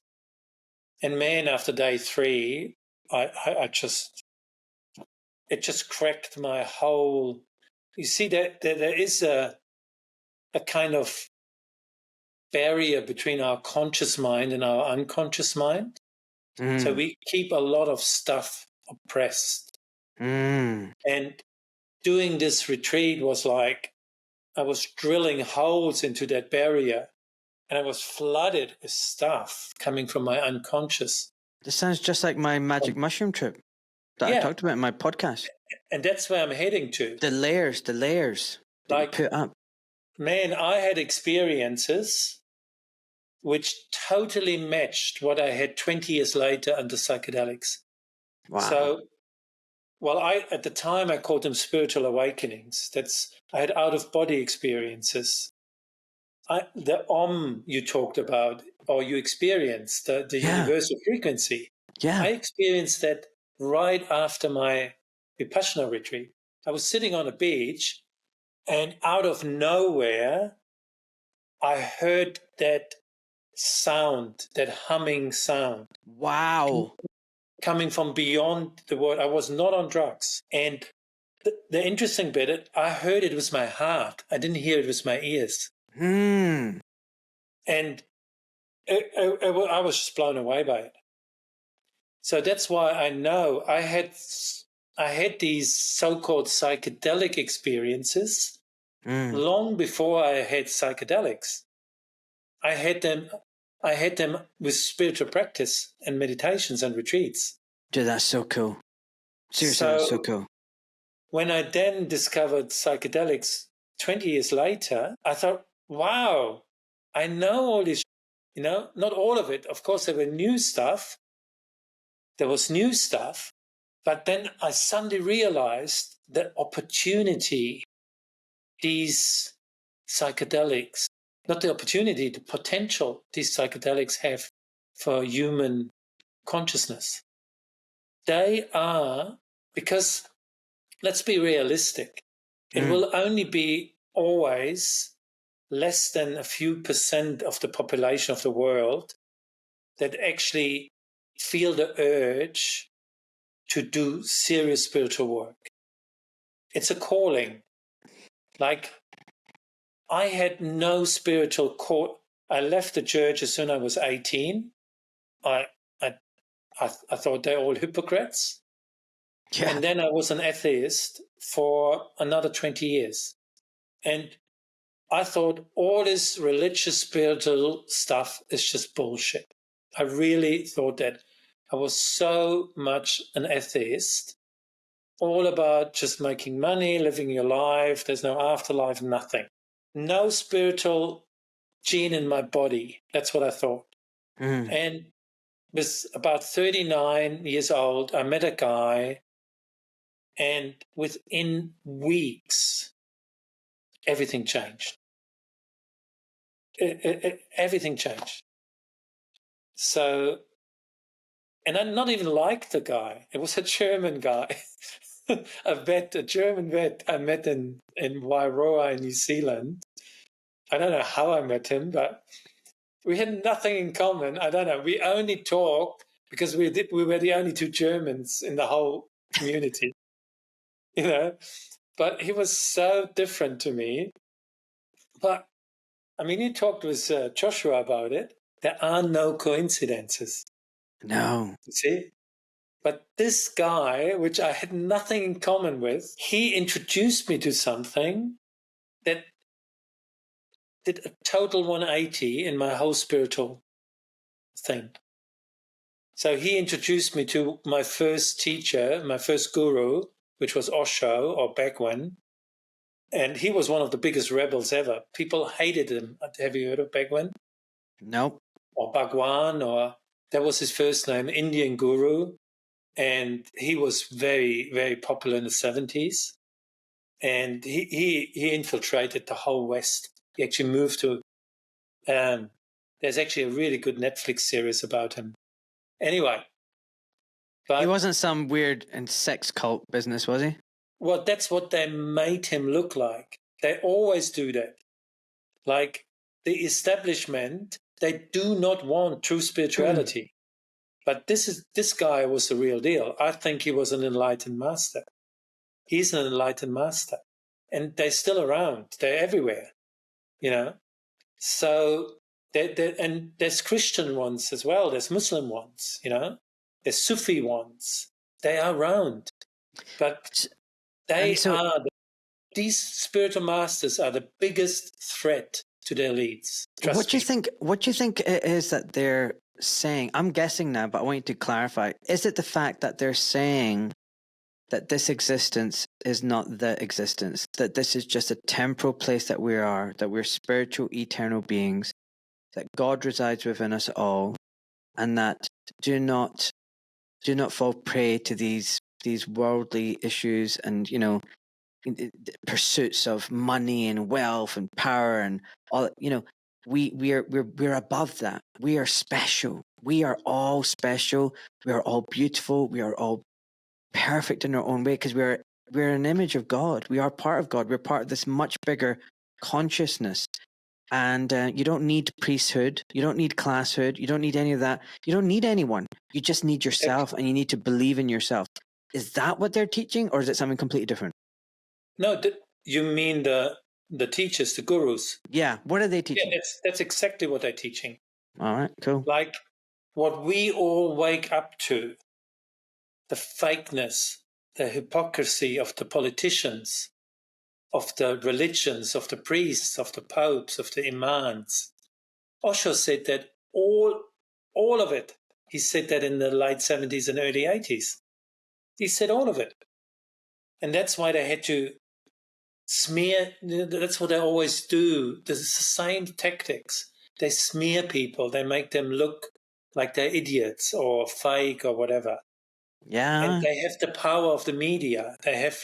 And that's what they do with these people. I've been a victim of that. So I know. You've been a victim of who? Of smear campaigns. Oh, yeah, exactly. You know how it works. I know how it works. And I know me. I know I'm a good person. And I know exactly. I know the reasons why I do things. I know what motivates me. But, you know, I've been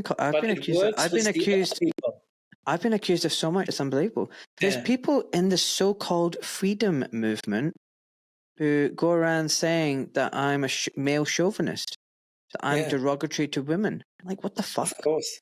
Like, what the fuck? Like, where's that coming? That I'm a money grifter.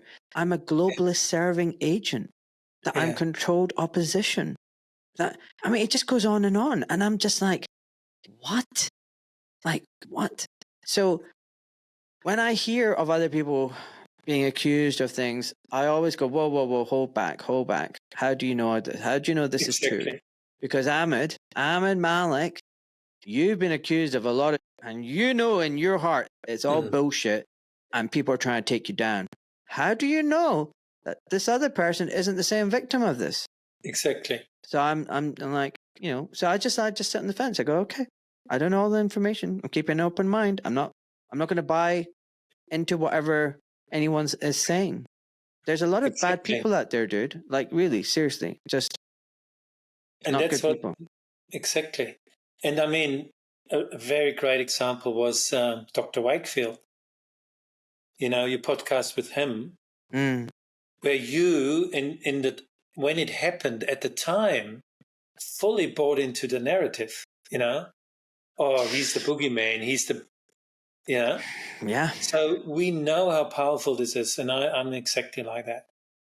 But the other thing where I'm more and more, and that's also what I'm writing about, is I think we have to stop trying to change people and rather encourage people. How should I put this? I'm trying to encourage people to become their own leaders, you see, because the danger is, and that happened with the dissident or the resistant movement, it always happens like that. It gets captured again. You know, it gets captured. So the way to fight the system, that's what I came to. The way to fight the system, like the medical, pharmaceutical, let's just talk about the COVID pandemic system, is not to fight them openly. Because this freedom, the medical freedom movement, is already corrupted. You see it with Dr. McCulloch, with Dr. Malone, and this us against them, how it is entering the power greed system through the back door again. I think my way is to say we have to get out of the game. Many people have to just get out of the game, not participate in it, and just believe what we can do in our own little circle.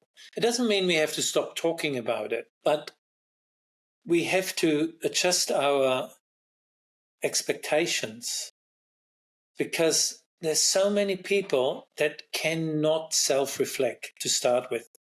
Yeah. When I wrote Stupid People, I actually did some research on it. And there is some research on how much people are able to reflect. Like when you described your experience on the mushrooms, you so often mentioned the observer. Like to have an observer is the witness. Now, in Buddhist term, you have this ability to watch your own thoughts, watch your own thinking, watch your own feelings, all this stuff. Now, I think people are born with that, and it seems like you are.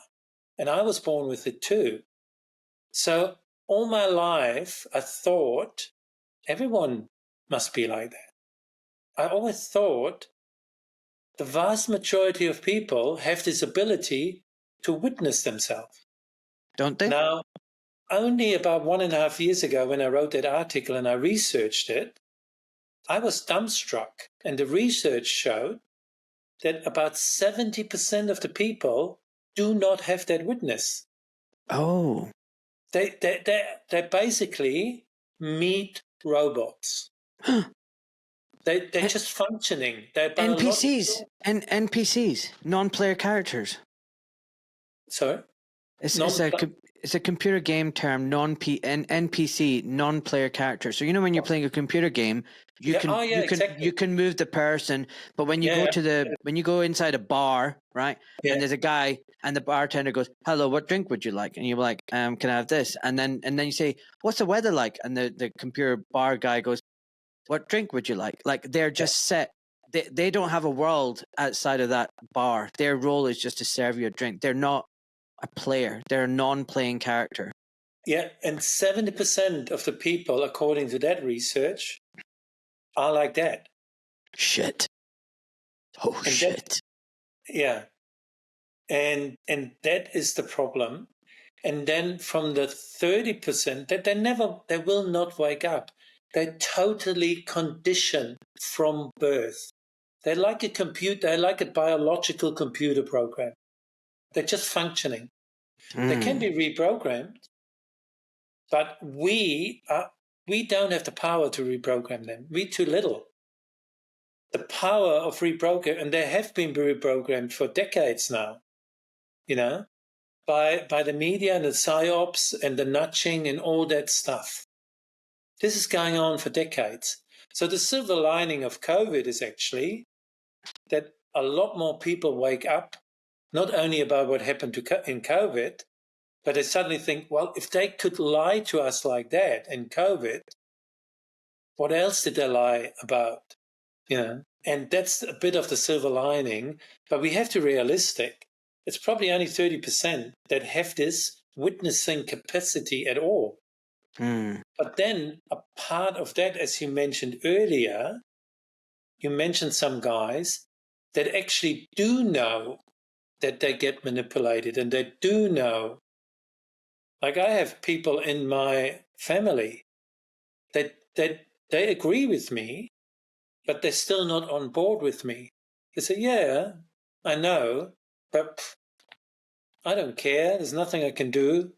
And I just want to have fun and live my life. They have not, either they're too scared of looking into what's coming, as you pointed out before, the society we're heading to, total control. Either they sense it, but they can't stomach it. They don't have the courage to face it. Do you know what I mean? Mm. Or they really oblivious to it and really think it will be all right. So a big part of that 30% has the reflection. They know what's going on, but they're still not willing to invest anything to change it. So it's really depressing, but my way out personally, and that's also what I'm writing about, is the true, what we call a dissident, the one who doesn't agree, the one who does not comply. You say, I do not comply. This attitude is the absolute, this is the core attitude of a true spiritual seeker. It's the same attitude. And I'm talking from the non-dualistic perspective. Like my spiritual path is Advaita Vedanta, which means non-duality. What does that mean? Explain that in plain English. Pardon? Explain that in plain English, what non-duality means. The core of the teaching is that we live in it's close to Buddhism. The illusion is all our problems start with the false belief that we are only this body-mind, this perceived sense of I, of me, that there's me as a subject and the world as an object. I see everything through my lens. This subject-object relationship is the hardwiring of our mind. That's how our mind works. We have a dualistic mind. And this is at the core of our problem. What's the alternative then? So what's the alternative view then, if that's not the right viewpoint? To transcend it, to realize that we are spirit. The experience you had during your mushroom trip. It's interesting, at the end, after 6 hours or so, in the podcast, you said, and then I was floating in the shallows a little bit near the beach. I didn't want to come out quite yet, and enjoying the music, enjoying everything. And then finally, I was ready to come back to the beach, and I suddenly felt my body again. Yeah. Remember that? Yeah. So where was your body for 6 hours? Yeah, almost 7. I don't know. It is exactly. Your body wasn't there. So it wasn't. But you were there. Yeah. So I can tell you right now, the funny thing is, when I felt like I was joining the universe, the cosmos, the consciousness. Yeah. But I wasn't being subsumed into it. Like, I wasn't losing my identity. Like, I could feel God. Yes. But I was an individual part of it. And I felt that I was within it and close to it and in harmony with it, but I was still me. And it was beautiful. It's exactly, this is the most beautiful thing you ever said. Okay. If you look up, and there's wisdom everywhere.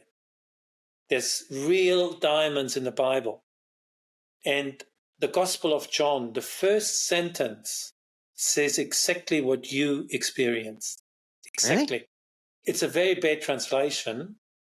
I wrote an article about it. It says, at the beginning was the Word, and the Word was with God. I've got the Bible. I've got Bible here. Right, tell me. So you describe, forget the Bible, forget it. Okay. Because I try to put it differently. Yes. So I have my guru is Nisargadatta Maharaj, which is a non-dual teacher. He died in the 80s, an Indian. Was he Hindu or just a guru? Pardon? Was he a Hindu or just a guru? He was a Hindu, an Indian, and he followed the tradition of Advaita Vedanta, which is non-dual spirituality, which is 1,500 years old. Yeah, It's yeah, older than Islam, for example. So it's just not known in the West. yeah. It's amazing teaching. And he says exactly what you said. He said, he calls it the I am. There is an identity, the identity of being. It's pure being. And that's exactly how it's differentiated from the ego. So what you experienced in the mushroom trip was the I am. Jesus talks about the I am. The only way to God is I am. That's what he says. But the Christians weaponized it and said the only way to God is through Jesus. So I don't know where to start. Sorry, I get distracted. No, But keep I have going. a lot of passion for that topic. Okay, let's focus. Focus, Sorry. buddy. Let's focus, buddy. So there is identity. Yes, it's the I am. But it is formless, wasn't it? It was formless. Yeah, it was. You were everything. You were Yes. one with everything. Yeah. What you experienced was a true spiritual experience.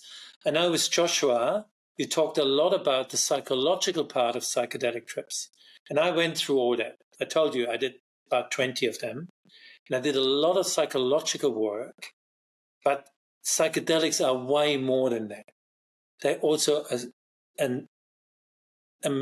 they take you into the spiritual world.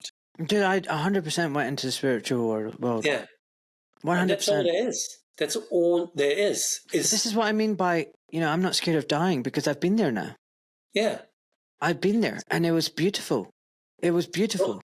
And Joshua is so right about that. And I'm doing this for 1.5 years now, since my last trip. All you need to do is integrate it now to make what you experienced it should be part of our every action we do. So I can tell you right now, part of me was very scared at one point. The ego is scared. Yeah, where I was thinking, if I subsume and become absorbed by this it's the ego there. Formless entity, I will lose who I am.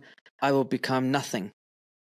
But when I did surrender, I didn't. I realized I didn't. That fear was misplaced because I was an illusion. It was an illusion. I didn't lose myself. Actually, what happened was I was just bathing in this glorious light and this love and this sense of just peace and calm. It was glorious. And at the time, then I did the and my little yellow line of frequency, I almost giggled because it was just like, it was a lot smaller than the harmony of the universe and the being, the formless, whatever thing it was, the consciousness.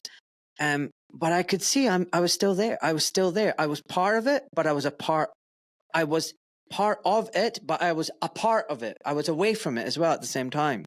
And I just found, I remember chuckling to myself and thinking how beautiful this was and how it's going to be so impossible to describe this to my wife. Like, how do I explain that I am part of something, but not part of it at the same time? I'm part of a consciousness, but distinct. It was insane. It was beautiful. Very, very incredible experience. And I studied all this spiritual literature of many spiritual masters for 20 years. And what you describes is, it's been written about by so many different people. Exactly that. Do you know what freaks me out then? What freaks me out, Marcus, is because coming to this event, I didn't know anything about this stuff. I didn't know anything about Om. I didn't know about the conscious frequency. I didn't know about any of this philosophies. So it's not like I came with a bias and knowledge and I was projecting. What I'm trying to say is I came completely naive. Like, I didn't study any of this. I've not got a guru or anything. And I've had a conversation with you and some other people, and they're like, "Oh my God, what you've experienced is this," and I'm like, "What the hell? This must be real, because how could I have just made this stuff up that you're telling me that people have written about and talked about? I can't have just suddenly just made it up like I didn't." It's kind of incredible.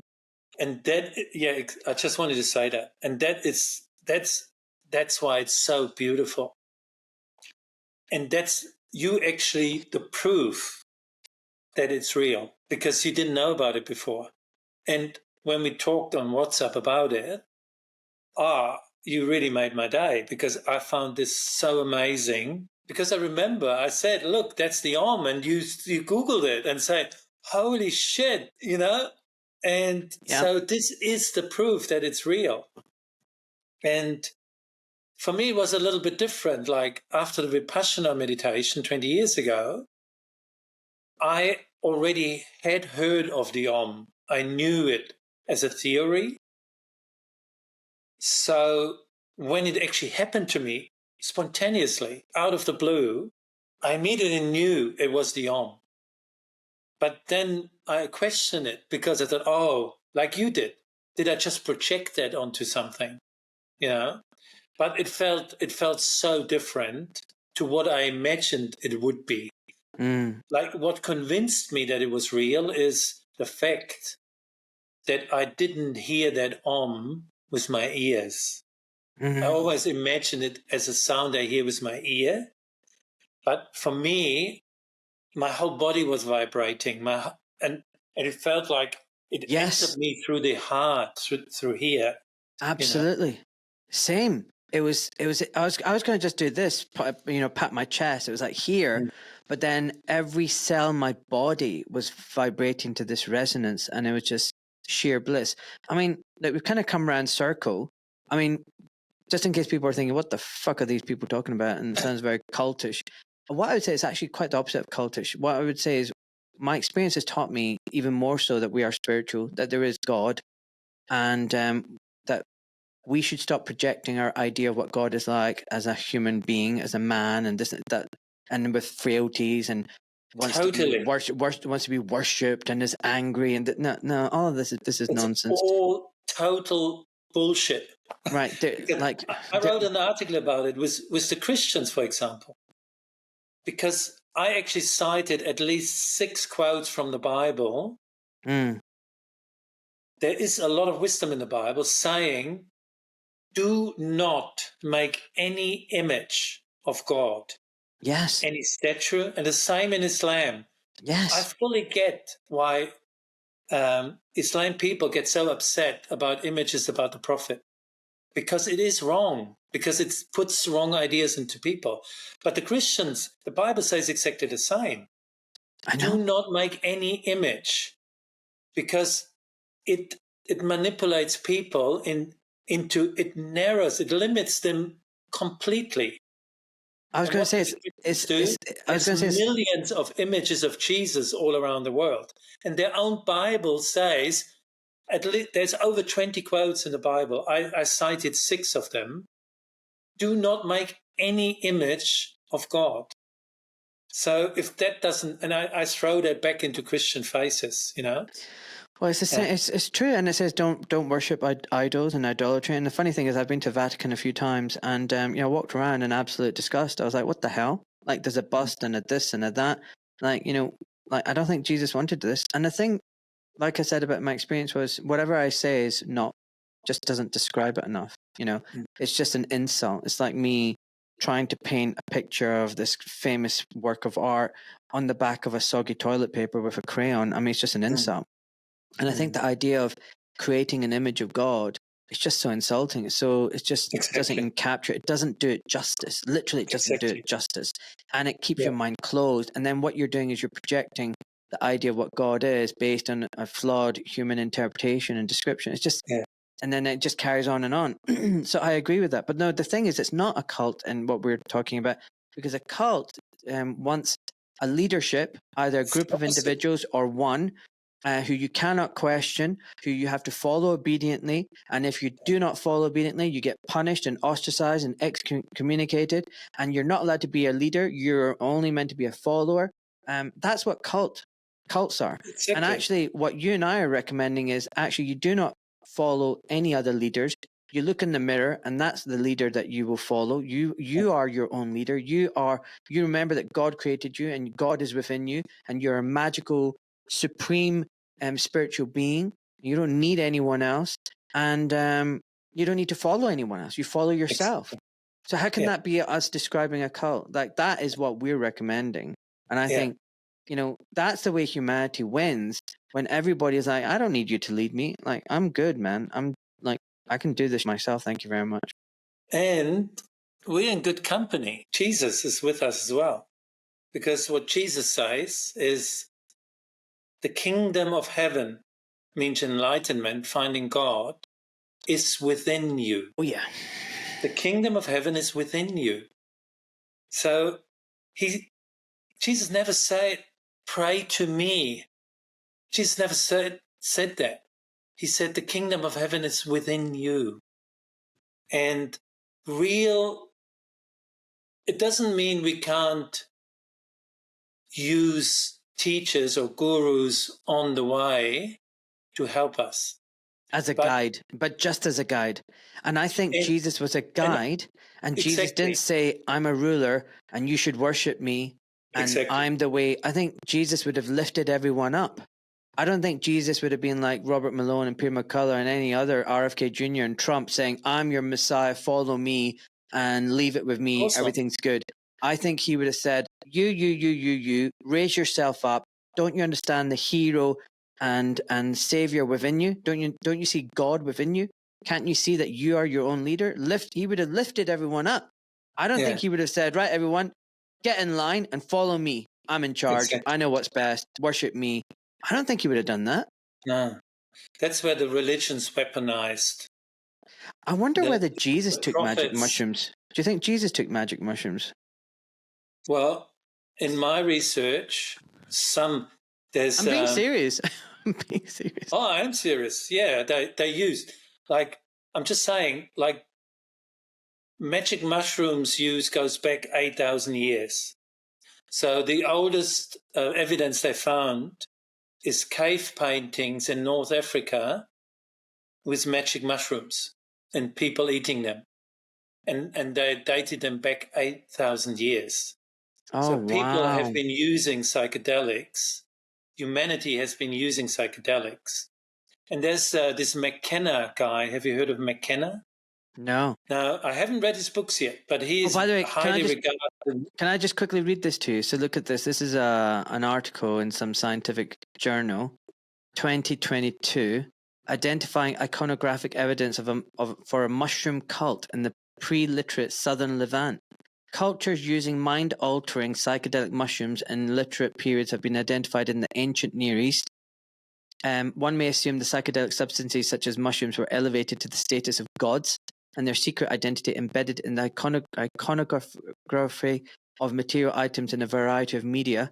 I trace some of these images from late Holocene cultures until at least the early Bronze Age, and suggest analogies from known contemporary cultures where the mycological cult was practiced. Wow. I note the presence of such a cult in the rock art of the Negev and Sinai deserts in Israel. Most of this art is thought to date back within the last 5,000 years.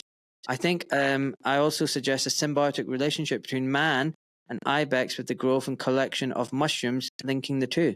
Wow, that's crazy. There's actually a novel. Is it a novel? Someone researched it. There's this writer, Dan Brown. He wrote this famous novel. What was it? Some religious novel. Does that ring a bell for you, Dan Brown? Yeah. No, I've read his books, yeah. So either he himself or someone, anyway, they researched and found out so many magic mushroom symbols in chapels and churches around Europe. Wow. There's some research and some books. So in the medieval times, Christianity was very linked to magic mushrooms. Look at this one. There's lots of symbols in churches and stuff. The Sacred Mushroom and the Cross, a study of the nature and origins of Christianity within the fertility cults of the ancient Near East.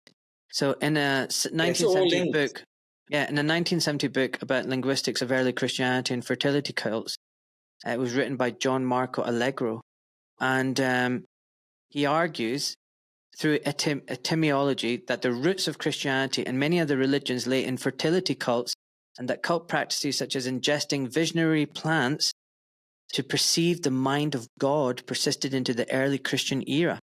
Whoa. Yeah, it's all linked. That's why I mentioned McKenna before. Mckenna. I haven't read his books, but I read a lot about. He's one of the leading figures in the psychedelic movement. And he has very interesting theories around that topic. He believes that our ability, our witness ability, our self-conscious ability was actually induced. That actually caused a split between the animal and the human initially.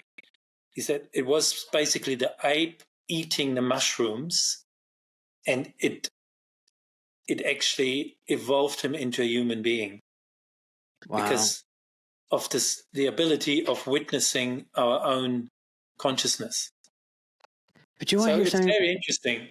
Do you want to hear something really funny? So this farmer told me that basically some of the sheep that got really old and knew they were about to die, they would see them eating the magic mushrooms and then go lie down in a corner and die. Wow. It's like what? Like they would like seek out and eat those mushrooms, and they'd be like, oh, look at that.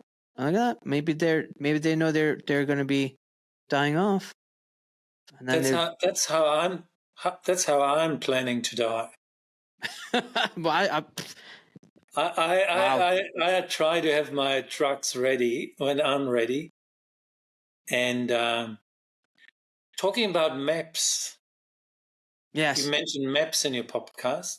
Yeah. I don't know. I have, like, most of my research on that dates back 5 years. So I don't know what's happened in the last 2 or 3 years there. But 5 years ago, MAPS was very genuine. It's Rick Doblin, the president. I actually was on web seminars with him. There's this organization in Australia that does webinars with psychedelic people, our movement. And he is a genuine good guy, Rick Doblin. And lost my thread now. But there are very interesting people in that area. And they had he's for 20 years now, he's raising funds to get it approved, because the success rate with PTSD is amazing with magic mushrooms. It's untreatable people who tried everything, like Vietnam soldiers still, PTSD for all of their life, tried everything. They put them on mushrooms, 1 or 2 sessions, and they are functional again. It's bloody amazing. Are you not worried about some people like Peter Thiel trying to make factories and sell magic mushrooms? You're not worried about that kind of stuff? Like, why would they be doing that? Have you ever heard of Peter Thiel, the guy behind JD Vance, the guy behind Palantir, PayPal? I heard his name. Yeah, he's. So what is your concern? Like these figures, I've got concerns about whether they're good guys or not, and like they're investing in magic mushrooms, and you just think, why are they doing that? And it's a tricky one. That's why it started out with Musk and my wishful thinking. Now, let me tell you the story of Mind Medicine Australia, which is an NGO organization. And it's a Dutch woman, an opera singer. So look, okay, very, very quickly, let me just interrupt. So I'll give you an example. Like, you just need to see things like this. Like, why is American right suddenly so interested in psychedelic drugs? Like, why are they? Look at this. Peter Thiel has invested extensively in the emerging psychedelic therapeutic industry. Now, and then see there in 2018, the Mercer Foundation donated $1 million to the MAPS. And either it's because they want to get on the bandwagon and abuse it. So, for example, I think regenerative beef, grass-fed and pasture-fed is really good for your health. But then you've got McDonald's who is selling you burgers, which is like an adulterated, horrible, processed version of that beautiful beef. You know, you could argue they're both beef, but one is beautiful and healthy and nutritious and good for the environment, and the other one is toxic crap. And maybe they're trying to do the same thing where, you know, I had mushrooms in a tea at a retreat, a beautiful setting with good intentions, and it was done very beautifully. There's no money being made from this. It's not a profit-making exercise. It's a very spiritual experience. And then compare that to commercialized magic mushrooms and brownies and gummies and whatever, processed with crap, filled with chemicals, being shoved down your throat, trying to dumb you down. You know, so I'm just concerned about like the industrialization of this, if that makes sense, from what is natural to being synthetic and harmful. You know, because evil loves to adulterate and corrupt good things. Does that make sense? And, you know, I just feel like there is genuinely, potentially a movement there to take what is a good thing and corrupt it, basically. Yeah, that's a good point. Sorry to move it back and forward, but I'm going back and forward. There's definitely that potential. But that's why I mentioned that mind medicine as an example. Like the woman running it, her name is Tanya. She's originally from Holland. She's an opera singer. And she met this investment banker, rich guy. He retired now, hundreds of millions of dollars.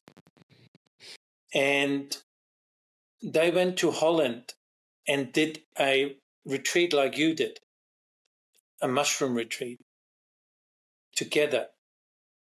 And on the retreat, both individually had that vision of founding and promoting psychedelics in Australia. So after the retreat, they talked and said, wow, fuck. So they came back to Australia, it was years back to Australia, founded Mind Medicine Australia, and putting millions of dollars of his money in it to promote these substances. Now, I honestly think I was on lots of webinars with her, and I think she is genuinely good and well-meaning. He is in the background. I don't know him, but he finances everything. I think the mistake they make, I understand they're rational. They try to get it. You know, there's a big stigma around psychedelics. It's scheduled as dangerous drugs and all that sort of stuff. So their route they take is the same as MAPS does. We go to therapeutic, like they did with marijuana, legalizing marijuana, is to go the medical route, basically. It's beneficial, so we can schedule it down from from the level of P and all these dangerous drugs to a more therapeutic drugs, and slowly we make it more consumable for everyone. Do you know what I mean? Because 50 years almost of war on drugs, like you tell an ordinary people about mushrooms or LSD, they freak out. They think it's the most dangerous thing in the world. Nothing could be more wrong, you know. Agreed. It's a very sharp tool. But so they're trying to go that route, but it's not working. Like the biggest resistance they get is from the Association of Psychologists and Psychotherapists of Australia and New Zealand. The established medical bodies, they block this stuff left and right because it heals. Yeah, because the problem is if you give someone magic mushrooms, maybe in one dose or maybe in two settings, you could potentially cure them for life. And Whereas, it does. You yeah, do. I know. Whereas I met those people, but the problem is, that means you've lost your customer. Whereas with Exactly. traditional psychological drugs, you're on it Yeah. for life, Yeah. and often combis, like more than one drug. So Yeah. and they've been influenced by the Rockefeller medicine, which is Yeah. all about get the drug and you give it for life, you give it for Yeah. script, and if you get side effects on one, you just swap over to another one. So they will always have a resistance, unfortunately, and this is why I'm probably, like you said right at the beginning, I'm in that camp. I just prefer natural, plant-based medicine. I understand what you mean by ultimately if the compound in the plant is this and you can make it synthetically.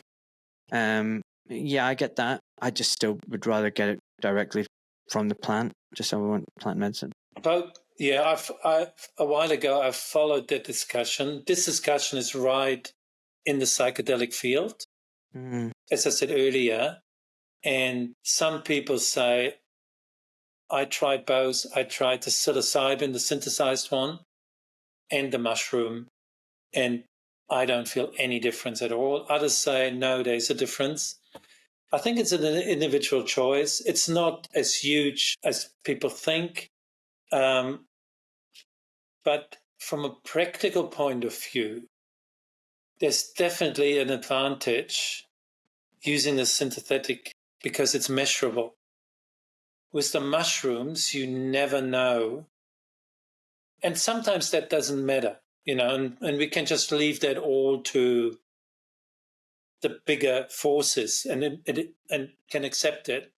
If it's a big dose, it has to be a big dose. And if it's not so big, it has to be like that. I see that point too. I think it doesn't matter really.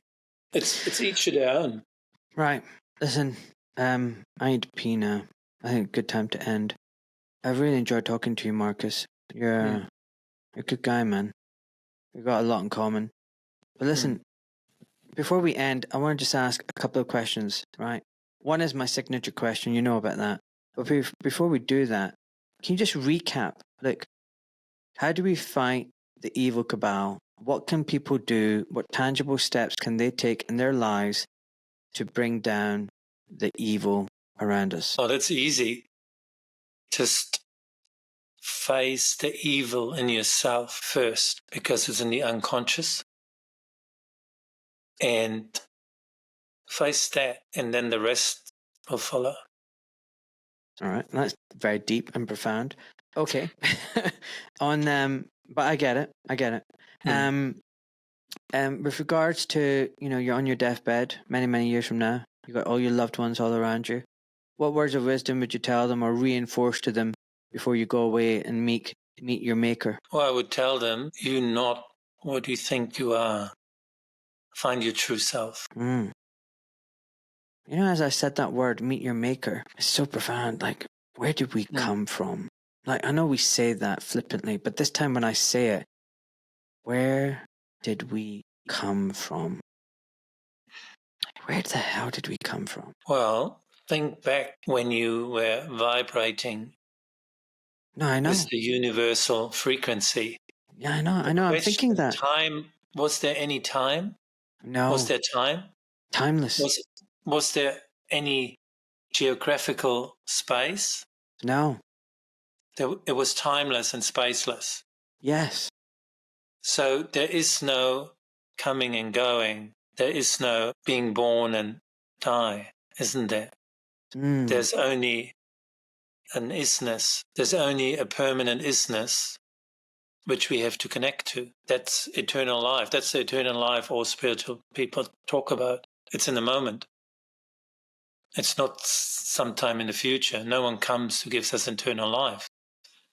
We just have to go beyond the mind because that's what these drugs do. We talked about it in WhatsApp. There's research on it. There's the default mode network in our brain. It's the center of the sense of I, the sense of ego. It's only an idea in our brain, and they already know where it is in the brain. And they did these computer images, put people on psychedelics, and compared it with meditators, by the way, and it's very similar.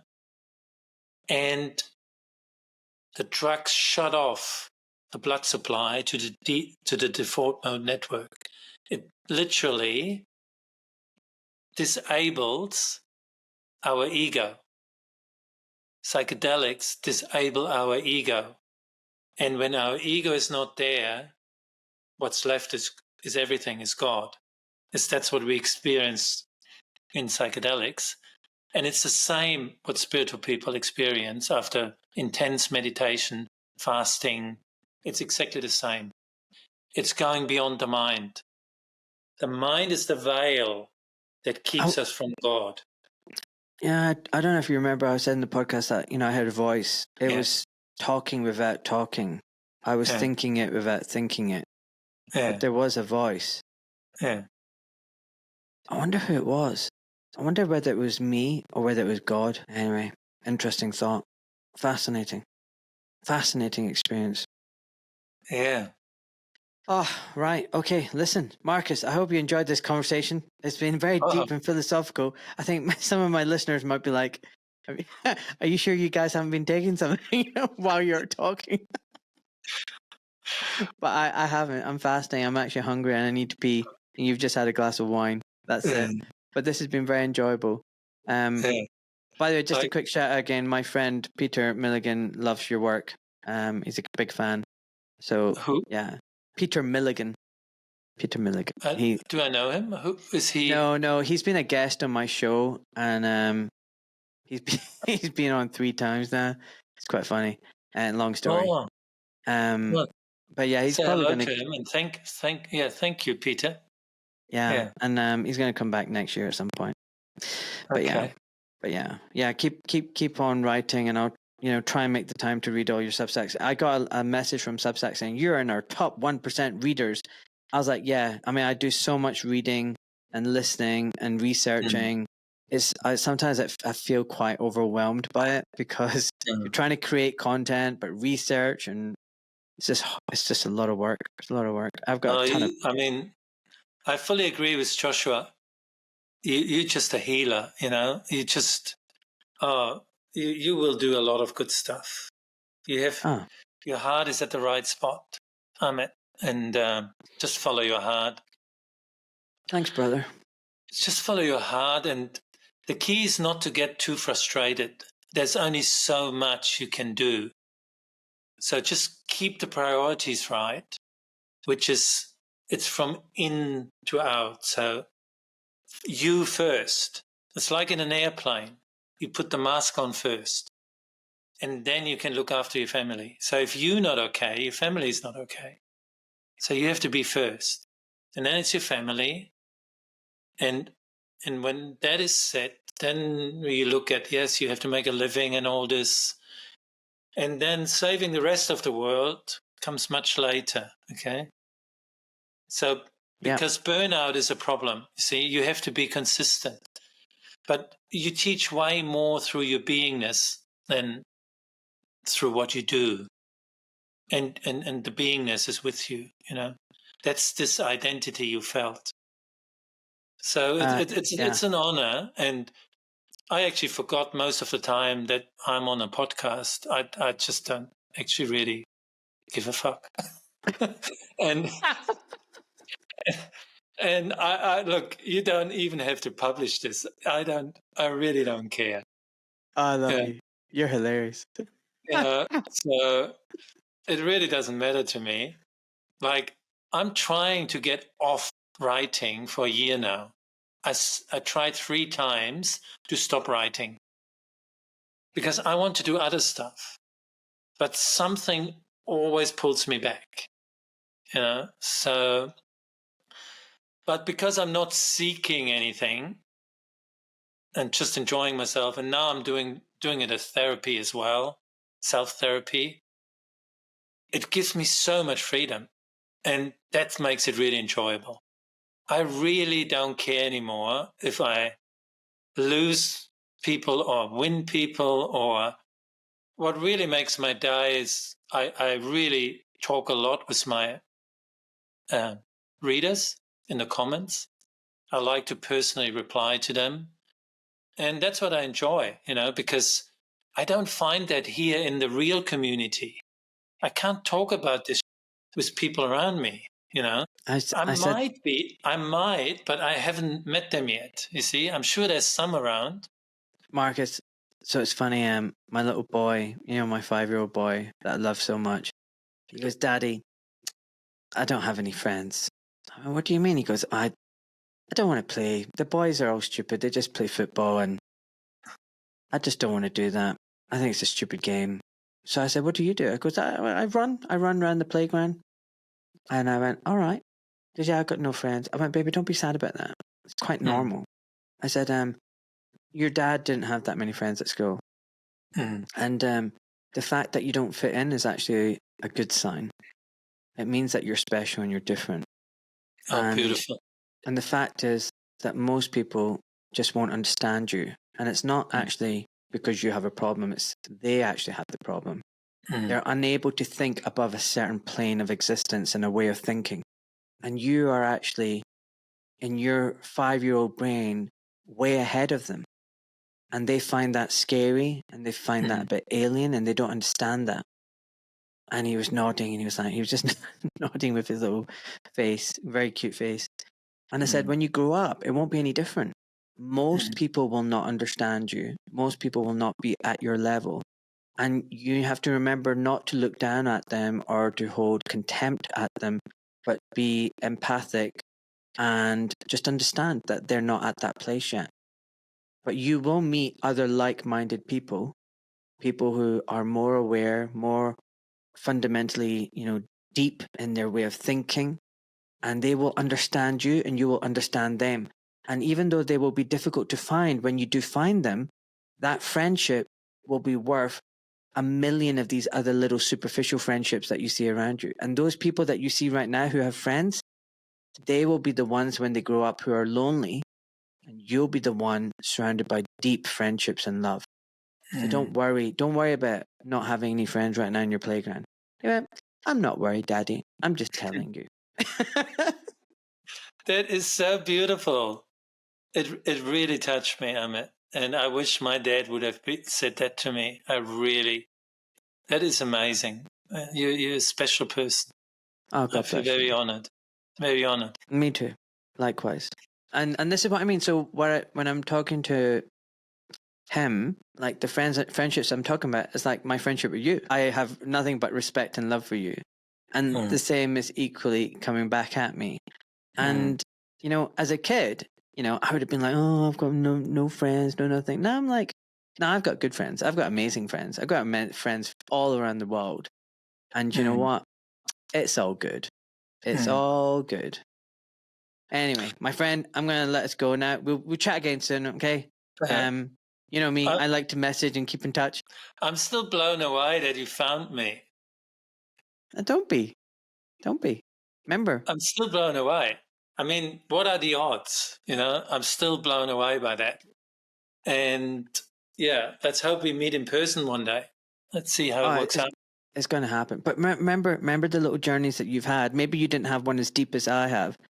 Remember that message that I said in the podcast you've just listened to? We are all special. We are all beautiful. We are all worthy. And sometimes, you need to hear that as well.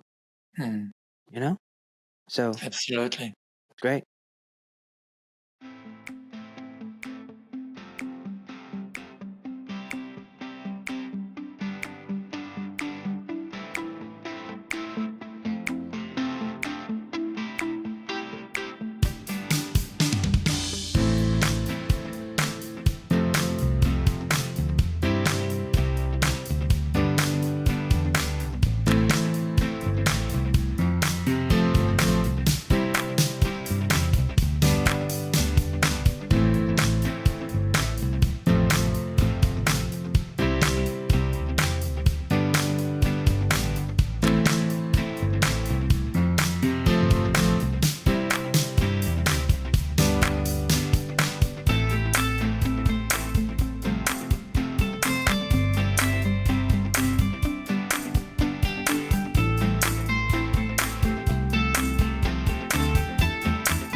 I, Ahmed Malik, am a private civilian protected by the Geneva Convention. My Substack, social media posts, and podcasts are my personal experiences, observations, and opinions. This information is for educational purposes only. Although I am a doctor, I am not your doctor, and I am not providing medical or legal advice to you or to the wider public. I am not licensed or registered with the GMC or any other licensing board. The responsibility for the interpretation, due diligence, and use of the information from my Substack and my podcast lies with you, the viewer and/or listener. Please do your research and use your discernment. It is not my intention to harass, intimidate, offend, defame, conspire, blackmail, coerce, or cause anxiety, alarm, or distress to any man or woman, and the information presented here is done so with peaceful and honourable intentions. Enjoy, folks.